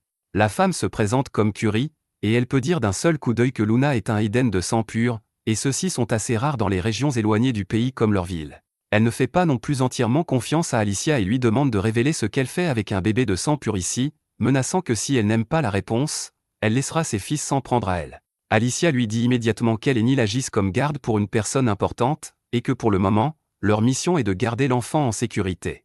La femme est convaincue par sa réponse et décide de la laisser entrer parce qu'elle sent que quiconque a un enfant de sang pur doit être lié à un noble et avoir une bonne somme d'argent. Alicia réserve immédiatement une chambre pour deux, mais les deux hommes lui disent toujours qu'ils ne lui font pas confiance. Curie les frappe tous les deux, leur disant que c'est pour ça qu'ils n'ont pas de petite amie. Elle leur dit d'aider les filles à porter leurs bagages, et ils se transforment immédiatement en admirateurs, impatients de soulager Neil de son fardeau. Cependant, il faut les deux pour porter tant bien que mal les bagages dans la chambre, et ils se demandent ce qu'il y a dedans. Curie vient également dans la chambre pour demander à Alicia si elle est satisfaite, puis parle du temps où le roi a donné des lits en fer à leur ville parce que des menuisiers d'ici avaient fabriqué des chaises pour le palais. Elle devient nostalgique en pensant à ces jours parce que maintenant le roi est mort et une guerre est sur eux. Après son départ, Alicia et Neil décident de se détendre, ignorant qu'un insecte contrôlé par Ménard, le sorcier le plus puissant de l'armée de Bolat, les a repérés. Ménard est heureux d'avoir déjà trouvé sa cible, et il envoie une armée d'insectes pour capturer Luna. Pendant ce temps, Neil appelle Alicia pour voir que Luna vient de faire ses premières dents. Alors qu'elles s'extasient toutes les deux sur son adorable apparence, Curie vient leur dire que le dîner est prêt. Alicia décide de le monter dans la chambre, et une fois en bas, elle trouve une foule énorme en train de parler de la situation actuelle de leur royaume. Ils blâment les héros pour avoir échoué à tuer le Seigneur Démon, ce qui a entraîné la destruction de leur capitale, et maintenant les nations ennemies tentent de les capturer. Alicia entend tranquillement tous ces calomnies et accepte que ce soit l'opinion publique sur les héros. Elle décide de l'ignorer et de retourner dans sa chambre quand elle sent une bête obscure approcher de son emplacement. Soudain, une petite boule rouge traverse la fenêtre de l'auberge, et l'un des fils de Curie décide de voir ce que c'est. Alicia lui crie de ne pas y toucher, mais il est trop tard parce qu'au moment où il tape doucement la boule, elle gonfle et devient un mille-pattes géant. Les hommes sont tous choqués de voir cela, et puis Ménard arrive là, leur disant que ce n'est pas un mille-pattes ordinaire, mais un mille-pattes qui vit dans le pays des bêtes obscures et rivalise avec elles en force. Il dit à tout le monde de ne pas bouger s'ils tiennent à leur vie parce que, étant un insecte, le mille-pattes les attaquera s'il les voit bouger de manière suspecte. Alicia essaie d'atteindre son épée mais réalise qu'elle l'a laissée en haut. Et pendant ce temps, un type décide de sauter par la fenêtre parce qu'il a une peur bleue des insectes. Malheureusement, le ciel au-dessus de la ville est rempli d'insectes encore plus monstrueux, et il devient rapidement leur nourriture. Ménard dit à tout le monde dans l'auberge qu'il a encerclé toute la ville pour qu'aucun d'entre eux ne puisse s'échapper, mais s'ils coopèrent, il ne leur fera pas de mal. Il se présente ensuite comme le sorcier le plus haut gradé de l'armée de Bolat, provoquant la panique générale. Il déclare qu'il est là pour confirmer si le bébé Eden de sang purifié a du sang royal dans ses veines, et Alicia se demande quoi faire maintenant. Soudain, elle entend Neil crier alors qu'elle est attaquée par un autre sorcier travaillant pour Ménard, qui l'écrase contre le mur en utilisant des pouvoirs magnétiques pour voler Luna. La magicienne Nia raconte à Neil que sa magie lui permet de contrôler librement le fer, et elle lui fait une démonstration en volant à l'aide de sa hache. Elle atterrit ensuite devant Luna et dit que la magie provient apparemment d'une bête sombre tortue à l'est qui a une carapace magnétique. Si des armes en fer sont utilisées contre elle, elle se colle simplement à sa carapace, et les autres armes ne peuvent pas lui faire de mal car elles ne peuvent pas percer sa carapace de fer. Après avoir partagé cette anecdote aléatoire avec Neil, Nia sort un bonbon coloré de son sac. Neil lui demande ce que c'est que ce truc, et Nia répond que c'est un médicament inoffensif qui montre quel genre de talent quelqu'un a. Si quelqu'un a du talent pour la magie, ses yeux changent de couleur, mais ceux qui n'ont pas ce talent vont juste cracher du sang et mourir. Elle dit que si le bébé a un talent pour la magie, il est probable qu'il soit de la famille royale. Nia essaie de donner le bonbon à Luna, qui résiste, et Neil crie à la magicienne d'arrêter. Pendant ce temps, Alicia se précipite également vers la chambre en entendant le cri de Neil, mais Ménard envoie son mille-pattes géant l'attaquer. Il ne sait pas qui est Alicia ni pourquoi elle est avec un bébé Eden, mais il pense qu'il vaut mieux l'éliminer ici même. De retour dans la chambre, Luna résiste toujours à Nia tandis Neil lui dit qu'il est mal de mettre la vie d'un bébé en danger. Nia lui dit qu'elle ne peut rien faire car elle aurait besoin d'être plus forte que deux taureaux pour se libérer des lits de fer qui la coincent. Cependant, Nia ni Neil ne savent que Clèves a remplacé les parties manquantes du corps de Neil par ceux d'une troll femelle, et c'est pourquoi elle est beaucoup plus forte qu'elle n'en a l'air. Dans sa rage, Neil pousse soudainement le lit de fer de toutes ses forces, les envoyant vers Nia et brisant le mur derrière elle. Le bruit fort inquiète Ménard, mais alors qu'il s'apprête à vérifier la situation, il trouve une autre situation surprenante devant lui. Alicia est toujours en vie et elle domine le mille-pattes en lui marchant dessus, ce qui, pour une raison quelconque, m'excite vraiment.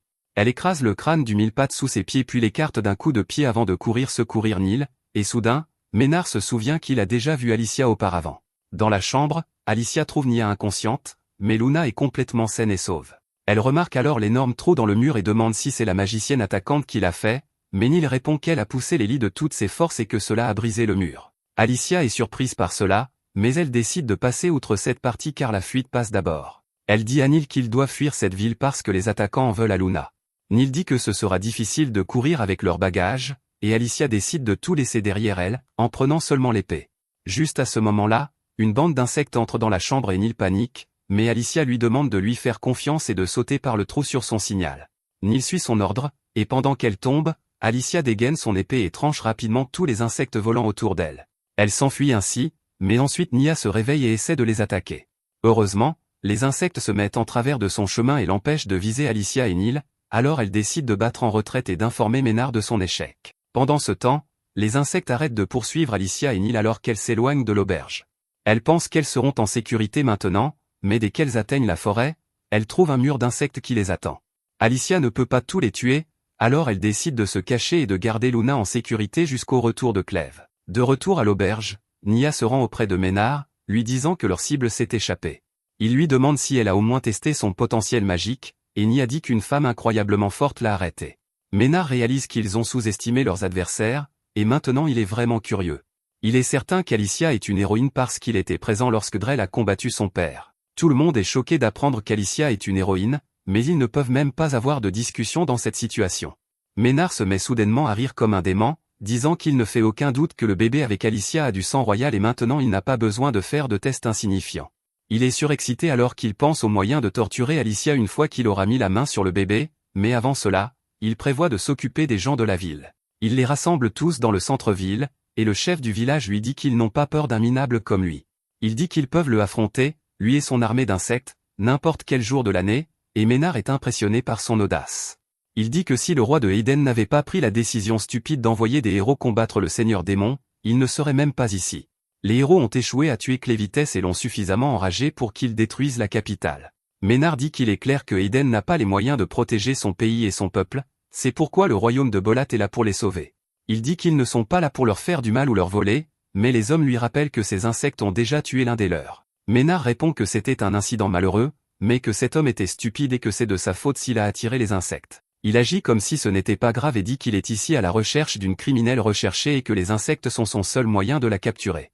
Il révèle alors que la femme qui est venue dans cette ville est l'une des 13 héroïnes qui ont échoué dans leur mission et ont apporté le désastre à ce pays, et l'opinion des villageois change soudainement. Ménard avait prévu que cela se produise, et il leur demande de se joindre à lui pour traquer l'héroïne. Au même moment, sur le champ de bataille près de Eden, Drell et son armée traversent une rivière peu profonde. Drell ordonne soudainement à tout le monde de s'arrêter car il sent un ennemi à proximité, et il leur dit de sortir avant qu'il aille les chercher. En réponse à Drell qui montre sa puissance, le capitaine Rod de l'armée d'Esselin bondit avec sa lance magique. Il frappe la rivière avec, la gelant instantanément, et l'armée de Bolat se retrouve incapable d'avancer. Juste à ce moment, le reste des troupes de l'armée d'Esselin sort et charge vers eux sur ordre de Rod. Ils portent des crampons qui leur permettent de courir sur la glace, mais l'armée de Bolat ne peut même pas bouger. Même la grande bête sombre qu'ils commandent tombe et écrase leurs soldats, et Rod est confiant qu'avec cet avantage, il peut empêcher Drell de se rapprocher de la capitale. Alors que l'armée d'Esselin commence à abattre les soldats de Bolat, Drell dit à Rod qu'il est vraiment impressionné par sa stratégie et son courage. Il sait que Rod est le descendant d'un héros et que la lance magique qu'il manie a été utilisée par le même héros pour repousser une horde de bêtes sombres qui attaquaient son royaume. Cependant, il dit à Rod qu'il n'est pas assez fort pour le battre malgré cet avantage. Rod lui dit qu'ils le découvriront quand ils se battront, puis se précipite vers Drell. Drell dégaine son épée et l'attaque, mais Rod est capable de bloquer l'attaque. Il envoie alors une attaque de glace vers le cheval de Drell, gelant le pauvre animal et forçant Drell à descendre. Rod essaie de le battre, mais Drell parvient à tenir bon malgré le sol glissant. Il qualifie Rod de brillant en tant que guerrier et stratège, mais il précise qu'il n'a toujours pas ce qu'il faut pour l'arrêter. Il le repousse et libère la puissance de son épée magique qui entre en éruption dans les flammes. Drell utilise ensuite son attaque spéciale, libérant une griffe de dragon de nulle part pour attaquer Rod, qui ne peut pas comprendre comment sa magie peut créer des objets physiques. Il essaie de bloquer l'attaque mais subit de sérieux dégâts, et ses soldats se précipitent pour le soutenir. Cependant, ils sont également anéantis par un seul coup de Drell, qui se moque de savoir s'il touche ses propres hommes dans le processus. Il dit que ceux qui sont assez faibles pour mourir de cette attaque ne sont pas aptes à traverser les frontières de leur monde. Rod lui demande de quoi il parle, et Drell répond qu'il prévoit de détruire la légende des héros car il est stupide de compter sur une poignée de personnes pour vaincre les seigneurs démons. Il dit que le faux mythe sera changé par lui, et il changera le monde avec ses méthodes efficaces mais impitoyables. Drell s'en va alors, épargnant la vie de Rod parce qu'il lui a offert une bataille brillante. Cependant, alors qu'il est sur le point de rejoindre ses soldats, Clèves arrive là-bas avec fracas. Drell ne peut que contempler la forme glorieuse de l'un des 4 seigneurs démons, qui pousse un hurlement assourdissant juste pour récolter de l'aura sur les humains. Drell sort son épée pour le combattre, mais Clèves lui dit qu'il est là pour lui poser une seule question. Il veut savoir d'où vient la magie. Il dit que certaines personnes kidnappent des humains ainsi que des petits de bêtes sombres, et il veut savoir si cela est lié à la perceuse magique que son peuple utilise. Drell remarque qu'un seigneur démon devrait avoir mieux à faire, et Clèves répond qu'il essaie juste de s'occuper des parasites envahissants qui envahissent son territoire. Drell se moque juste de lui pour essayer d'avoir l'air cool, et Clèves fait claquer ses queues, créant une tempête qui souffle même les grandes bêtes sombres. Drell décide de l'attaquer, mais avant qu'il ne puisse le faire, le tentacule de Clèves le transperce. Cependant, il avait prévu que cela arriverait et il est prêt pour cela. Il dit à Clèves que le poignarder est sa plus grande erreur car maintenant il sera scellé pour toujours. Il révèle soudainement son 3e œil, disant au seigneur démon de goûter à son sort ultime secret qui utilise le mana sombre pour piéger sa cible. Clèves est surpris d'entendre que les humains peuvent utiliser le mana sombre, mais alors le corps de Drell explose soudainement, libérant plus de sang que ce qui est possible même selon les standards de l'anime. Le sang forme une prison autour de Clèves, mais Drell n'est pas encore mort. L'un des yeux sur son épée explose soudainement, et de là, Drell sort. Il déclare qu'il a abandonné son corps physique pour piéger le Seigneur Démon, et maintenant il ne fait qu'un avec son épée. Il commence à s'éloigner, confiant que même Clèves ne pourra pas se libérer si facilement. Rod ne peut pas croire que Drell ait vaincu un Seigneur Démon et ait survécu, mais le général ne se soucie même pas de célébrer sa victoire alors qu'il ordonne à son armée de le suivre. D'un autre côté, Alicia et Neil sont toujours en fuite, et cette fois, Ménard a été rejoint par les villageois en colère qui détestent les héros. Peu de temps après, Alicia et Neil trouvent refuge dans un moulin à eau dans les bois, mais les villageois en colère les entourent rapidement. Ils disent à Alicia de sortir parce qu'elle ne peut pas se cacher d'eux dans leur propre arrière-cour. Alicia panique, se demandant quoi faire alors que les villageois disent qu'ils ont toujours détesté les héros inutiles qui ne peuvent rien faire de plus que tuer quelques bêtes sombres. Ils continuent à provoquer Alicia par la rage, et par pitié, Neil lui dit qu'elle est une personne incroyable parce qu'elle lui a sauvé la vie. Alicia, cependant, se moque des provocations évidentes et dit à Neil de rester loin des fenêtres parce qu'elles doivent la garder, elle et Luna, en sécurité coûte que coûte. Elle commence alors à réfléchir à leurs options et dit qu'elles ont de la chance parce que le magicien avec les insectes n'est pas encore là. Cependant, même à ce moment-là, elles n'ont pas beaucoup d'espoir de sortir de cet endroit parce que même si elles distancent les villageois, elles n'ont pas d'endroit où se cacher. Pendant ce temps, les villageois en ont marre de ne obtenir aucune réponse, et l'un d'eux décide de jeter une torche à l'intérieur de la cabane pour la brûler, mais son frère l'arrête puisque le chef du village et Carrie, qui sont en fait le couple puissant du village, sont là pour prendre en charge la situation. Ils disent à leur fils stupide de ne pas brûler la roue à eau que leurs ancêtres ont construite, et quand ils essaient de discuter, ils reçoivent une claque sur la tête. Le chef du village dit qu'ils n'ont pas besoin d'écouter des étrangers sur ce qu'il faut faire sur leur terre villageoise, peu importe à quel point ils sont effrayants. Il a Ménard et son assistant sous surveillance sur la place du village pour qu'ils ne fassent rien pendant qu'il prévoit de gérer la situation ici lui-même. Le chef du village s'avance alors et se présente comme Marc, disant à Alicia de sortir parce qu'il a une question pour elle. Il promet de ne laisser personne blesser ses compagnons jusqu'à ce qu'ils aient fini de parler, et Alicia décide de accepter l'offre. Elle va à la porte, et Marc lui demande immédiatement son arme magique. Elle répond qu'elle l'a perdue, et il confirme si elle l'a vraiment perdue ou si elle l'a vendue pour de l'argent.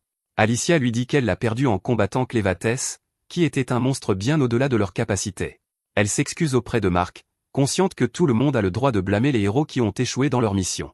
Cependant, Marc lui dit qu'il est satisfait maintenant. Il dit à Alicia que si elle avait vendu l'arme magique, il l'aurait tuée, mais puisqu'elle a combattu Clévatès, elle a fait ce qu'elle était censée faire. Il sait que c'était la faute de leur roi qui a envoyé les héros combattre le Seigneur Démon à cause de leur tradition. Alicia est choquée que Marc ne la déteste pas, et il répond que son groupe était le premier en 1000 ans à atteindre réellement le Seigneur Démon Clévatès. Cependant, il veut savoir ce qui vient ensuite. Il lui demande si elle a vu le monde au-delà de la montagne Luna et si cela valait la peine de tout risquer. Alicia se souvient que lorsque Clèves l'a envoyé voler, elle a aperçu le monde inexploré pendant une fraction de seconde. Cependant, à ce moment, elle en a vu assez pour prouver que tous les platistes ont tort et a découvert que le monde n'avait pas de bord au-delà duquel tout se terminait. Elle déclare avec confiance que cela en valait la peine, et les gens qui ne sont pas prêts à faire le saut de la foi pour explorer l'inconnu passent à côté de beaucoup de choses. Elle dit que plus que les endroits qu'ils voient, ce sont les personnes qu'ils rencontrent qui agrandissent leur monde, et elle ne l'aurait pas su si elle n'avait pas pris le risque. Alicia déclare une fois de plus qu'il y a un sens à essayer d'explorer le monde malgré le prix qu'il paie, et Marc dit que le vieux roi a dû faire beaucoup d'erreurs à la fin de sa vie, mais au moins il a choisi de bons héros. Il dit à Alicia d'aller de l'avant et promet qu'il calmera le reste des villageois qui la poursuivent parce qu'ils ont besoin que leur futur roi soit en sécurité. Alicia est choquée que Marc sache que Luna est le prince de Eden, mais il lui dit qu'elle devra s'occuper elle-même de l'armée d'insectes qui la poursuit parce qu'ils ne peuvent pas gérer cela. Juste à ce moment, Ménard arrive là en chevauchant son 1000 pattes géant et tranche Marc à la poitrine, lui demandant qui lui a donné l'autorisation de laisser l'héroïne partir sans lui avoir parlé d'abord. Alicia se précipite pour l'affronter et demande comment il ose attaquer Marc, et Ménard répond qu'il a gâché son jeu qui consistait à laisser les gens de Eden battre l'héroïne à mort, c'est pourquoi il mérite d'être puni. Alicia tranche immédiatement son 1000 pattes géant puis dit aux villageois de se réfugier à l'intérieur de la cabane parce que les insectes arrivent. Ils transportent rapidement le Marc blessé à l'intérieur et ferment la porte derrière eux alors que les insectes menacent d'entrer dans la cabane. Neil s'inquiète pour Alicia, qui combat seule les insectes. Elle parvient à en tuer beaucoup mais se fatigue rapidement à cause de cela. Ménard la complimente pour ses compétences, mais alors qu'elle tombe à genoux, il lui dit que ces insectes sont venimeux et qu'elle a déjà été infectée par leur poison. Il ne contrôle pas seulement les insectes qui volent dans les airs, mais aussi ceux au sol, et Alicia trouve des fourmis rampant sur tout son corps. Ménard lui dit que le plus effrayant de ces insectes est l'araignée dont le poison fait fondre sa cible de l'intérieur, et Alicia est une seconde trop tard pour l'écraser parce qu'elle l'a déjà mordu à ce moment-là. Ménard dit qu'il déteste les héros parce qu'ils ne sont pas venus le sauver quand il a tout perdu, et même maintenant, ils ne peuvent rien protéger du tout. Il dit que seules des personnes comme lui et le général Drell, qui ont surmonté ce désespoir par eux-mêmes, peuvent le faire, et envoie une autre vague d'insectes sur Alicia. Elle se sent étourdie et réalise que si le poison agit aussi sur le mana sombre de Clèves, elle est fichue. Elle continue de se battre contre les insectes quand soudain elle entend la voix de Mini Clèves, qui apparaît de nulle part sous sa robe. Il lui dit de se dépêcher et de finir cette bataille parce que son travail principal l'attend. Alicia est surprise de le voir là, et elle le cache de Ménard alors qu'elle continue à chasser les insectes. Pendant ce temps, les insectes commencent aussi à entrer dans la cabane, mais les villageois les écrasent puis utilisent les outils qu'ils ont sous la main pour colmater tous les points d'entrée pour empêcher plus d'insectes d'entrer. Dehors, Alicia lutte toujours avec son combat quand Ménard lui dit qu'elle n'est pas assez forte pour faire une différence dans ce monde. Il libère alors la puissance de la pierre arcanite incrustée dans sa poitrine pour invoquer un scorpion rouge géant du sol qui frappe Alicia dans la rivière voisine. Mini Clèves sort de son corps à nouveau et réalise qu'elle bouge si lentement à cause du poison dans son système. Il comprend aussi que le poison n'est pas assez fort pour détruire son mana sombre, mais tant qu'il est dans le corps d'Alicia, elle ne peut pas non plus guérir de ses blessures. Alicia panique en réalisant qu'elle n'est pas immortelle en ce moment, et Ménard continue de la narguer pour la forcer à le combattre. Quand elle ne répond pas parce qu'elle ne peut pas l'entendre sous l'eau, il décide de viser le bâtiment à la place, envoyant des asticots géants qui se nourrissent de bois.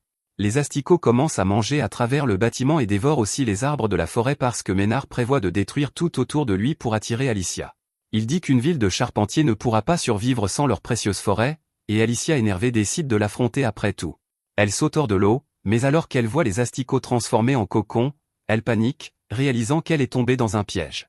Ménard utilise son pouvoir pour accélérer à nouveau le cycle de vie des insectes, et les cocons s'ouvrent pour révéler des insectes verts effrayants. Ils se ruent tous vers Alicia, et alors qu'elle les tranche, la poussière de leurs ailes commence à lui donner des vertiges. Elle est frappée par le scorpion avant d'être transpercée par son dard, et Ménard dit qu'elle est une fausse héroïne comme les autres. Le scorpion écrase Alicia au sol, et une horde de petits insectes la recouvre complètement. Alors que tout semble désespéré, Clèves décide de l'aider et libère l'épée magique qu'il cachait dans les ombres. Ménard panique en voyant la lueur rouge de l'épée, et même les insectes couvrant Alicia commencent à se disperser à cause de l'aura de l'épée. Clèves donne alors une leçon de science à Alicia, toutes les créatures vivantes de ce monde sont principalement constituées d'eau, donc si elle peut imaginer cet essaim d'insectes comme un courant d'eau, elle peut les séparer avec les capacités de son épée magique. Alicia attrape l'épée, et les insectes la couvrant explosent immédiatement. Ménard panique parce qu'il n'était pas prêt pour cela, et ensuite Alicia tourne sur elle-même comme un handspinner, manipulant l'eau à l'intérieur de chaque insecte autour d'elle. Les insectes explosent un par un, et l'effet de son mouvement spécial continue bien au-delà de sa portée immédiate, détruisant tout l'assortiment d'insectes que Ménard a passé des années à rassembler. Il ne peut pas croire que toute son armée soit détruite en un seul mouvement, et même la pierre magique dans sa poitrine se fissure à cause de cela. Il tombe au sol, et Alicia pointe son épée vers lui. Il lui dit qu'il ne se rendra pas, mais Alicia l'assomme après un moment de récolte d'aura parce qu'elle n'a pas le temps de discuter avec lui. Neil sort pour vérifier son état, et Alicia s'effondre. Cependant, Clèves arrive là de nulle part et l'attrape. Neil est surprise de le voir, et Clèves lui dit que la situation a changé et qu'il a décidé de changer de stratégie. Alicia revient progressivement à elle et demande à Clèves s'il a vaincu Drell, et il répond que ce ne sera pas si facile parce qu'il est soutenu par un autre seigneur démon. D'un autre côté, la princesse Tala de la famille royale de Eden mène une mission d'évacuation pour sauver les gens de la capitale détruite tout en se préparant à les protéger de l'invasion du royaume de Bolat. Cependant, elle s'inquiète davantage du palais détruit et demande au ministre s'il y a des nouvelles de survivants du palais royal. Le ministre lui dit timidement qu'ils ne savent pas si quelqu'un a survécu, mais Tala lui ordonne de continuer les recherches parce qu'elle est certaine que son fils Eden le 6e, que nous connaissons sous le nom de Luna, est toujours en vie. Une vieille conseillère lui dit qu'elle est actuellement la seule personne qui peut régner sur Eden et qu'il devrait prioriser sa sécurité d'abord, mais Tala n'est pas d'accord avec elle. Elle dit que son fils est le roi légitime de Eden et qu'ils doivent le trouver avant tout. La vieille femme lui demande comment elle peut en être si sûre, et Tala répond que lorsqu'elle est allée vérifier la forge royale, elle a trouvé qu'elle était toujours active, ce qui signifie qu'il y a quelqu'un qui a droit au trône et que cette personne ne peut être que son fils. La princesse Tala refuse de quitter le pays tant qu'elle n'a pas trouvé le garçon, mais elle regrette de ne pas être partie avant que la catastrophe ne frappe. Elle avait eu le pressentiment que les héros envoyés par son beau-père échoueraient et apporteraient un grand désastre à leur royaume, et c'est pourquoi elle avait prévu de s'échapper avec son fils, mais elle a été trop occupée par ses obligations le jour exact où Clévatès les a attaqués. Juste à ce moment, L'espion nommé Favio revient et dit à Tala que Rod et son armée de 6000 soldats se sont bravement battus contre Drell et ses forces, mais ils ont perdu. Il révèle ensuite que juste après la défaite de Rod, le seigneur démon Clévatès est arrivé sur les lieux et a anéanti la moitié de l'armée de Bolat, mais ensuite Drell a utilisé un sort magique très puissant pour le sceller. Tout le monde panique en entendant cela, et ensuite Favio leur dit que Drell se dirige vers la capitale avec 20 000 soldats. Tala dit que cela ne peut pas arriver parce que quelqu'un qui n'est même pas un héros ne peut pas battre le seigneur démon. Favio lui rappelle que Drell est un ancien héros et qu'il a une épée magique avec lui, mais Tala refuse d'accepter quelqu'un comme lui comme un héros. Elle déclare qu'elle l'affrontera de front et brisera son épée magique en tant que membre de la famille royale. Favio demande si c'est même possible, et Tala lui dit qu'elle peut utiliser le marteau des rois, qui est la seule chose qui peut créer et détruire des armes magiques. Malgré les avertissements de ses subordonnés, elle enfile son armure et ordonne à ses soldats de se préparer parce qu'ils affronteront Drell de front. Au même moment, Drell fait exploser le mur protégeant Eden, et il est prêt pour toute la fumée. De retour au village, Alicia est enfin en parfaite santé, et le villageois stupide qui essayait de la tuer tout à l'heure est maintenant devenu son serviteur de son propre gré. Il ligote et amène Nia à elle, et bien qu'Alicia soit irritée par lui qui agit comme un chiot devant elle, elle lui dit d'amener Nil ici ensuite. Clève félicite Alicia d'avoir son propre serviteur, mais elle n'est pas vraiment ravie de cela. Il en vient ensuite au sujet principal et demande à propos de la fille aux cheveux roses qui a l'audace de lui dire de la laisser rentrer chez elle parce qu'elle ne veut pas s'asseoir à travers sa conférence ennuyeuse. Alicia lui dit que la fille est Nia, une magicienne d'élite qui visait Luna. Elle est confuse sur la façon dont une magicienne qui peut contrôler le métal peut être ligotée comme ça, et Nia se plaint que les charpentiers étaient assez intelligents pour venir après elle avec des bâtons de bois et ses gardes se sont fait détruire même par cela. Nia lui demande alors ce qu'elle veut, et Alicia l'interroge sur Drell. Elle veut savoir quelles affaires il fait avec un autre seigneur démon, et Nia est estomaquée en entendant cela. Alicia reformule la question et l'interroge sur le mana sombre de Drell, qui est essentiellement son sang qui peut se déplacer librement une fois hors de son corps. Nia est dégoûtée rien qu'en imaginant cela, et sa réponse montre clairement qu'elle ne sait rien de précieux. Clève dit à Alicia que seul un seigneur démon peut fabriquer du mana sombre, et Drell n'aurait pas pu le trouver sans leur aide. Il veut savoir quel seigneur démon est derrière cela et quel est son objectif, mais puisqu'ils ont cherché querelle avec lui, ils vont payer le prix.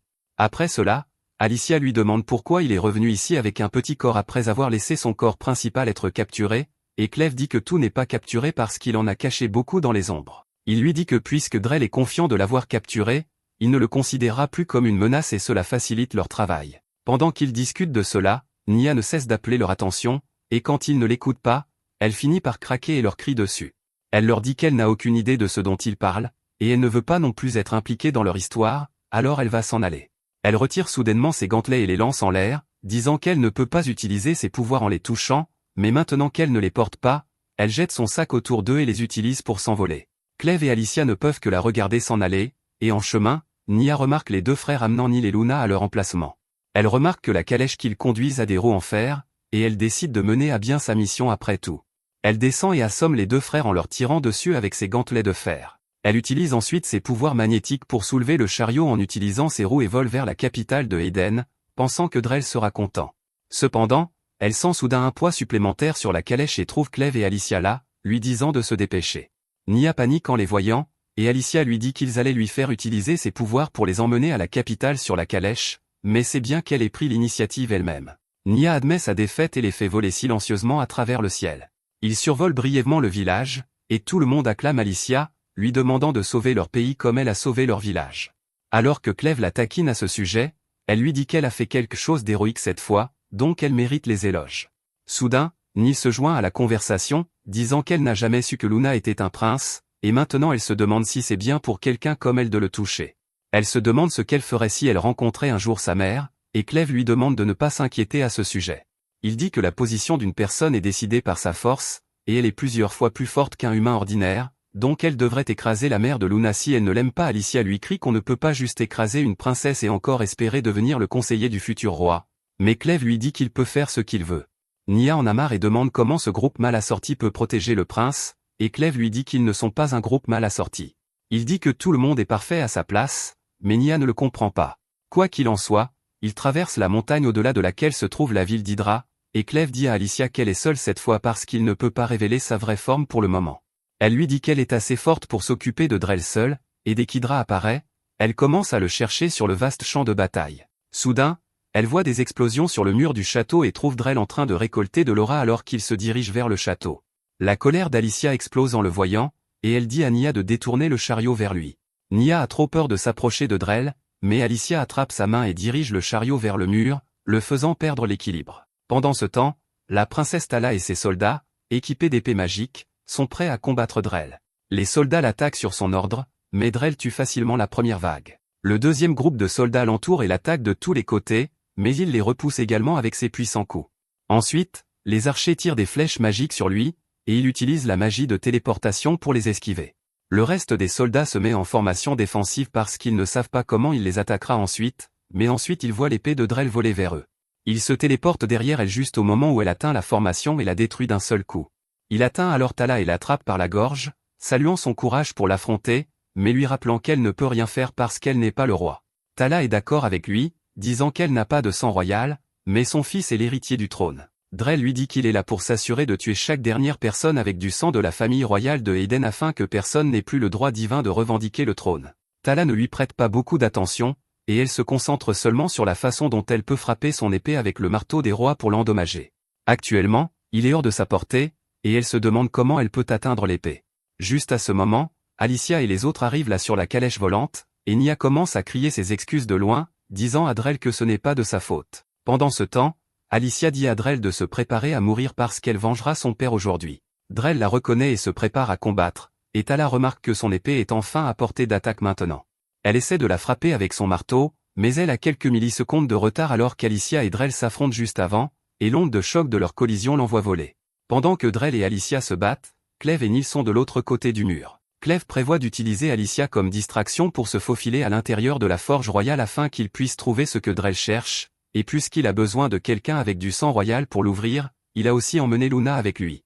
Il trouve bientôt un endroit qui peut le mener à la forge sans se soucier des soldats qui la gardent, et il dit à Nil de créer une ouverture. Elle est confuse par l'ordre, et Clèves lui dit qu'il a mis les muscles concentrés d'un troll en elle quand il a réparé son corps, donc elle est encore plus forte qu'un troll maintenant. Il lui demande de juste pousser le mur de toutes ses forces, et alors que Nil le fait, elle envoie un bloc de pierre voler dans le ciel. Le bloc de pierre se brise en plusieurs morceaux en l'air et frappe les soldats dirigés par Fabio qui gardaient l'entrée de la forge. Grâce à cela, Clèves entend leurs cris, et il décide de les avaler entiers dans ses ombres pour ne pas avoir à perdre son temps à se battre. Il atteint bientôt l'entrée de la forge et met la main de Luna sur le mécanisme de verrouillage, l'ouvrant pour qu'il puisse voir ce qu'est la forge de Eden. De son côté, la bête noire nommée Gart, qui sert le seigneur démon Zaftier, survole la rivière où Clèves et Drell se sont battus. Dès qu'il sent l'énergie de Clèves rayonner de la sphère rouge foncée, il atterrit immédiatement à proximité. Il se demande pourquoi une bête noire aussi puissante que Clèves ne sort pas de la sphère et décide de lui venir en aide en donnant un coup de pied dans la barrière. Cependant, même son attaque puissante ne parvient pas à briser la barrière, alors il décide simplement de l'ignorer. À ce moment-là, le capitaine Rod, blessé, arrive sur place et veut savoir si Gart a utilisé la magie pour voler tout à l'heure. Il se présente à Gart et lui demande de l'aider à se rendre à la capitale de Eden que Drell tente d'envahir. Gart s'éloigne, mais lorsque Rod commence à le harceler, il lui dit qu'avec ses yeux dignes du télescope James Webb, il a vu Rod se faire humilier alors même qu'il avait l'avantage du terrain. Il pense que Rod mourra dès qu'il atteindra la capitale, mais même ainsi, l'honorable chevalier affirme qu'il ne peut pas laisser la forge royale de Eden tomber entre les mains d'un homme aussi cruel. Rod dit qu'il a le pressentiment que quelque chose de terrible se produira si la forge tombe entre les mains de Drell, car celui-ci prévoit d'utiliser la magie pour changer le monde. Le mot « magie » éveille soudainement les soupçons de Gart, qui se souvient de l'avertissement de Zaftier concernant les activités humaines qui ressemblent à un mauvais présage. Il décide d'aider Rod, car cela le rapprochera de la cible qu'il souhaite enquêter. Il décide d'utiliser l'humain comme Clèves utilisait Alicia et Nil, et accepte donc d'emmener Rod à la capitale de Eden, mais lui impose certaines conditions au préalable. Gart veut que Rod l'aide dans son enquête une fois leur mission suicide terminée, et qu'il ne se mêle pas de ses affaires personnelles. Rod demande ce qui se passera s'il n'accepte pas les conditions plus tard, et Gart répond simplement qu'il le tuera dans ce cas. Rod devient nerveux en entendant cela et dit qu'il ne peut pas trahir son pays, mais comme il n'a pas d'autre choix pour le moment, il accepte ces conditions. Sur ce, Gart fait soudainement apparaître ses ailes, expliquant à Rod que c'est sa magie qui lui permet de voler.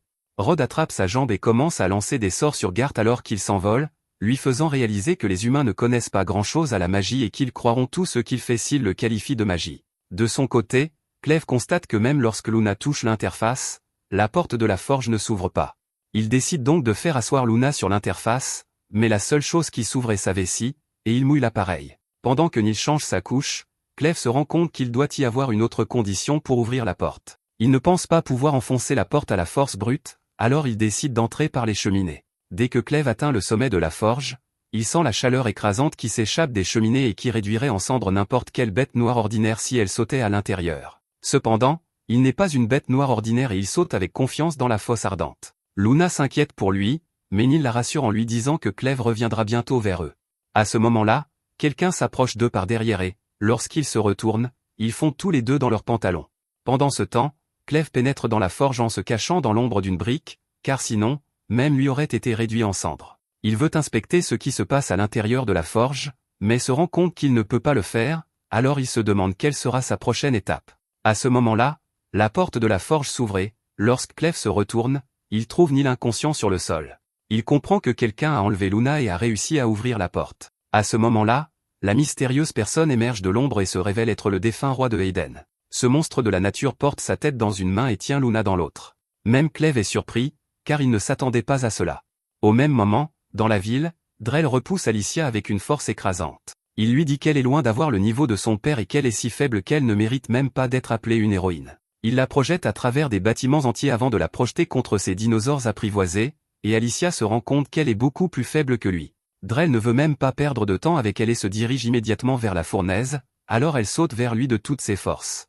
Dès que Drell atteint le pont, la princesse Tala ordonne à ses soldats de lui tirer dessus. Ils bloquent facilement leurs flèches, mais à ce moment-là, Alicia le rattrape et utilise son coup aveugle pour tenter de le tuer.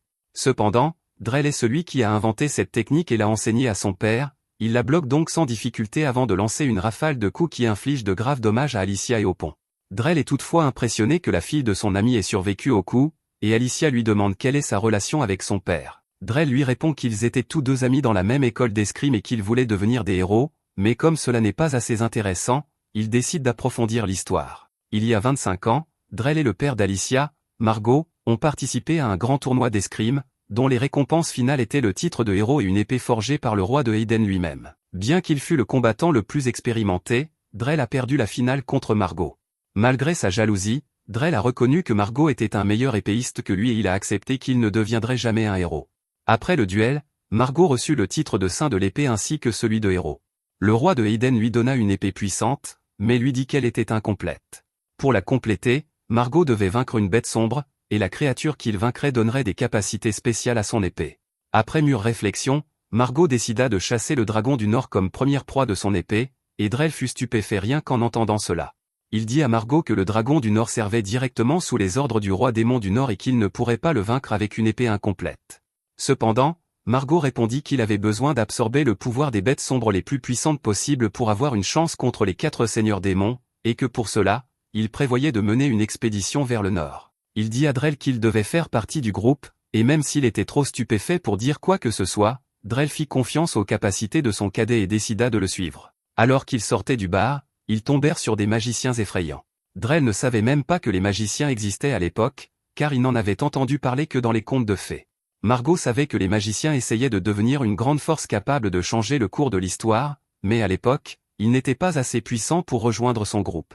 Peu après, Margot et un petit groupe de guerriers d'élite atteignirent les champs de neige du Nord, où ils affrontèrent le dragon. 2 des figurants moururent immédiatement sous le souffle enflammé du dragon, mais Margot refusa d'abandonner. Il demanda à Drell d'utiliser son coup spécial pour l'envoyer voler vers le dragon, puis utilisa son avantage en hauteur pour le plaquer au sol. Margot blessa les ailes du dragon afin qu'il ne puisse plus voler, mais même ainsi, le puissant monstre se battit avec acharnement. Margot riposta avec la même intensité, devenant de plus en plus impitoyable à mesure que ses blessures s'aggravaient. Drell ne pouvait que regarder Margot achever le dragon, mais alors qu'il se précipitait pour lui porter le coup de grâce, la malchance frappa. Margot trébucha sur une pierre cachée, et le dragon profita de cette occasion pour l'attaquer, lui coupant la jambe. Cependant, au lieu de perdre espoir, Margot lança la lame vers Drell, lui demandant de terminer le travail à sa place. Voyant son ami attaqué par le dragon, Drell saisit l'épée et se précipita vers lui tranchant la tête d'un seul coup. Alors que Drell, le voleur de victoire, commençait à célébrer son triomphe, le pouvoir du dragon mort se mit à affluer dans son épée. Il sentit l'épée devenir incroyablement puissante, le rendant invincible, mais l'instant d'après, il réalisa qu'il n'était qu'une fourmi face à la réalité. Le seigneur démon du Nord apparut derrière lui comme sorti de nulle part, et le corps de Drell se figea sous l'effet de son aura. La seule chose dont il se souvienne ensuite, c'est de s'être réveillé dans une mare de sang à l'intérieur d'une empreinte gigantesque du seigneur démon. Cet incident l'amena à se demander ce qu'étaient vraiment les héros et s'ils pouvaient réellement affronter les seigneurs démons. Heureusement, certains membres survivants de leur expédition l'ont sauvé, ainsi que Margot, qui était à peine en vie. Il a dû prendre sa retraite après avoir perdu sa jambe, et il a continué à vivre isolé avec sa fille, tandis que Drell est devenu le tueur de dragons. Il raconte maintenant à Alicia qu'à mesure qu'il devenait plus fort, il s'est rendu compte que la légende des héros répandue par Aiden était un mensonge. Les héros ne seraient jamais assez forts pour vaincre les seigneurs démons à eux seuls, et ils avaient désespérément besoin de la magie pour les aider. Cependant, les rois de Aiden ont caché cette vérité pendant des générations pour une raison quelconque, et Drell veut maintenant faire des recherches sur leurs fourneaux pour en savoir plus sur l'origine de la magie. Il déclare que depuis ce jour, il entend des murmures dans son esprit qui lui disent de conquérir le fourneau, et qu'aujourd'hui est enfin le jour J. Drell libère alors toute sa puissance, invoquant les restes du dragon qu'il a tué et les utilisant pour attaquer Alicia. Alicia est projetée du mur, et la princesse Tala s'inquiète pour elle. Cependant, ses soldats la retiennent tandis que Drell monte sur le dos de son dragon et s'envole vers la forge. Heureusement, Alicia ne peut pas mourir grâce au mana noir de Clèves, et ses blessures sont rapidement guéries. Elle décide de contacter Clèves par télépathie pour lui raconter ce qui se passe, mais il lui dit de se taire car quelque chose de bien plus intéressant se passe devant eux.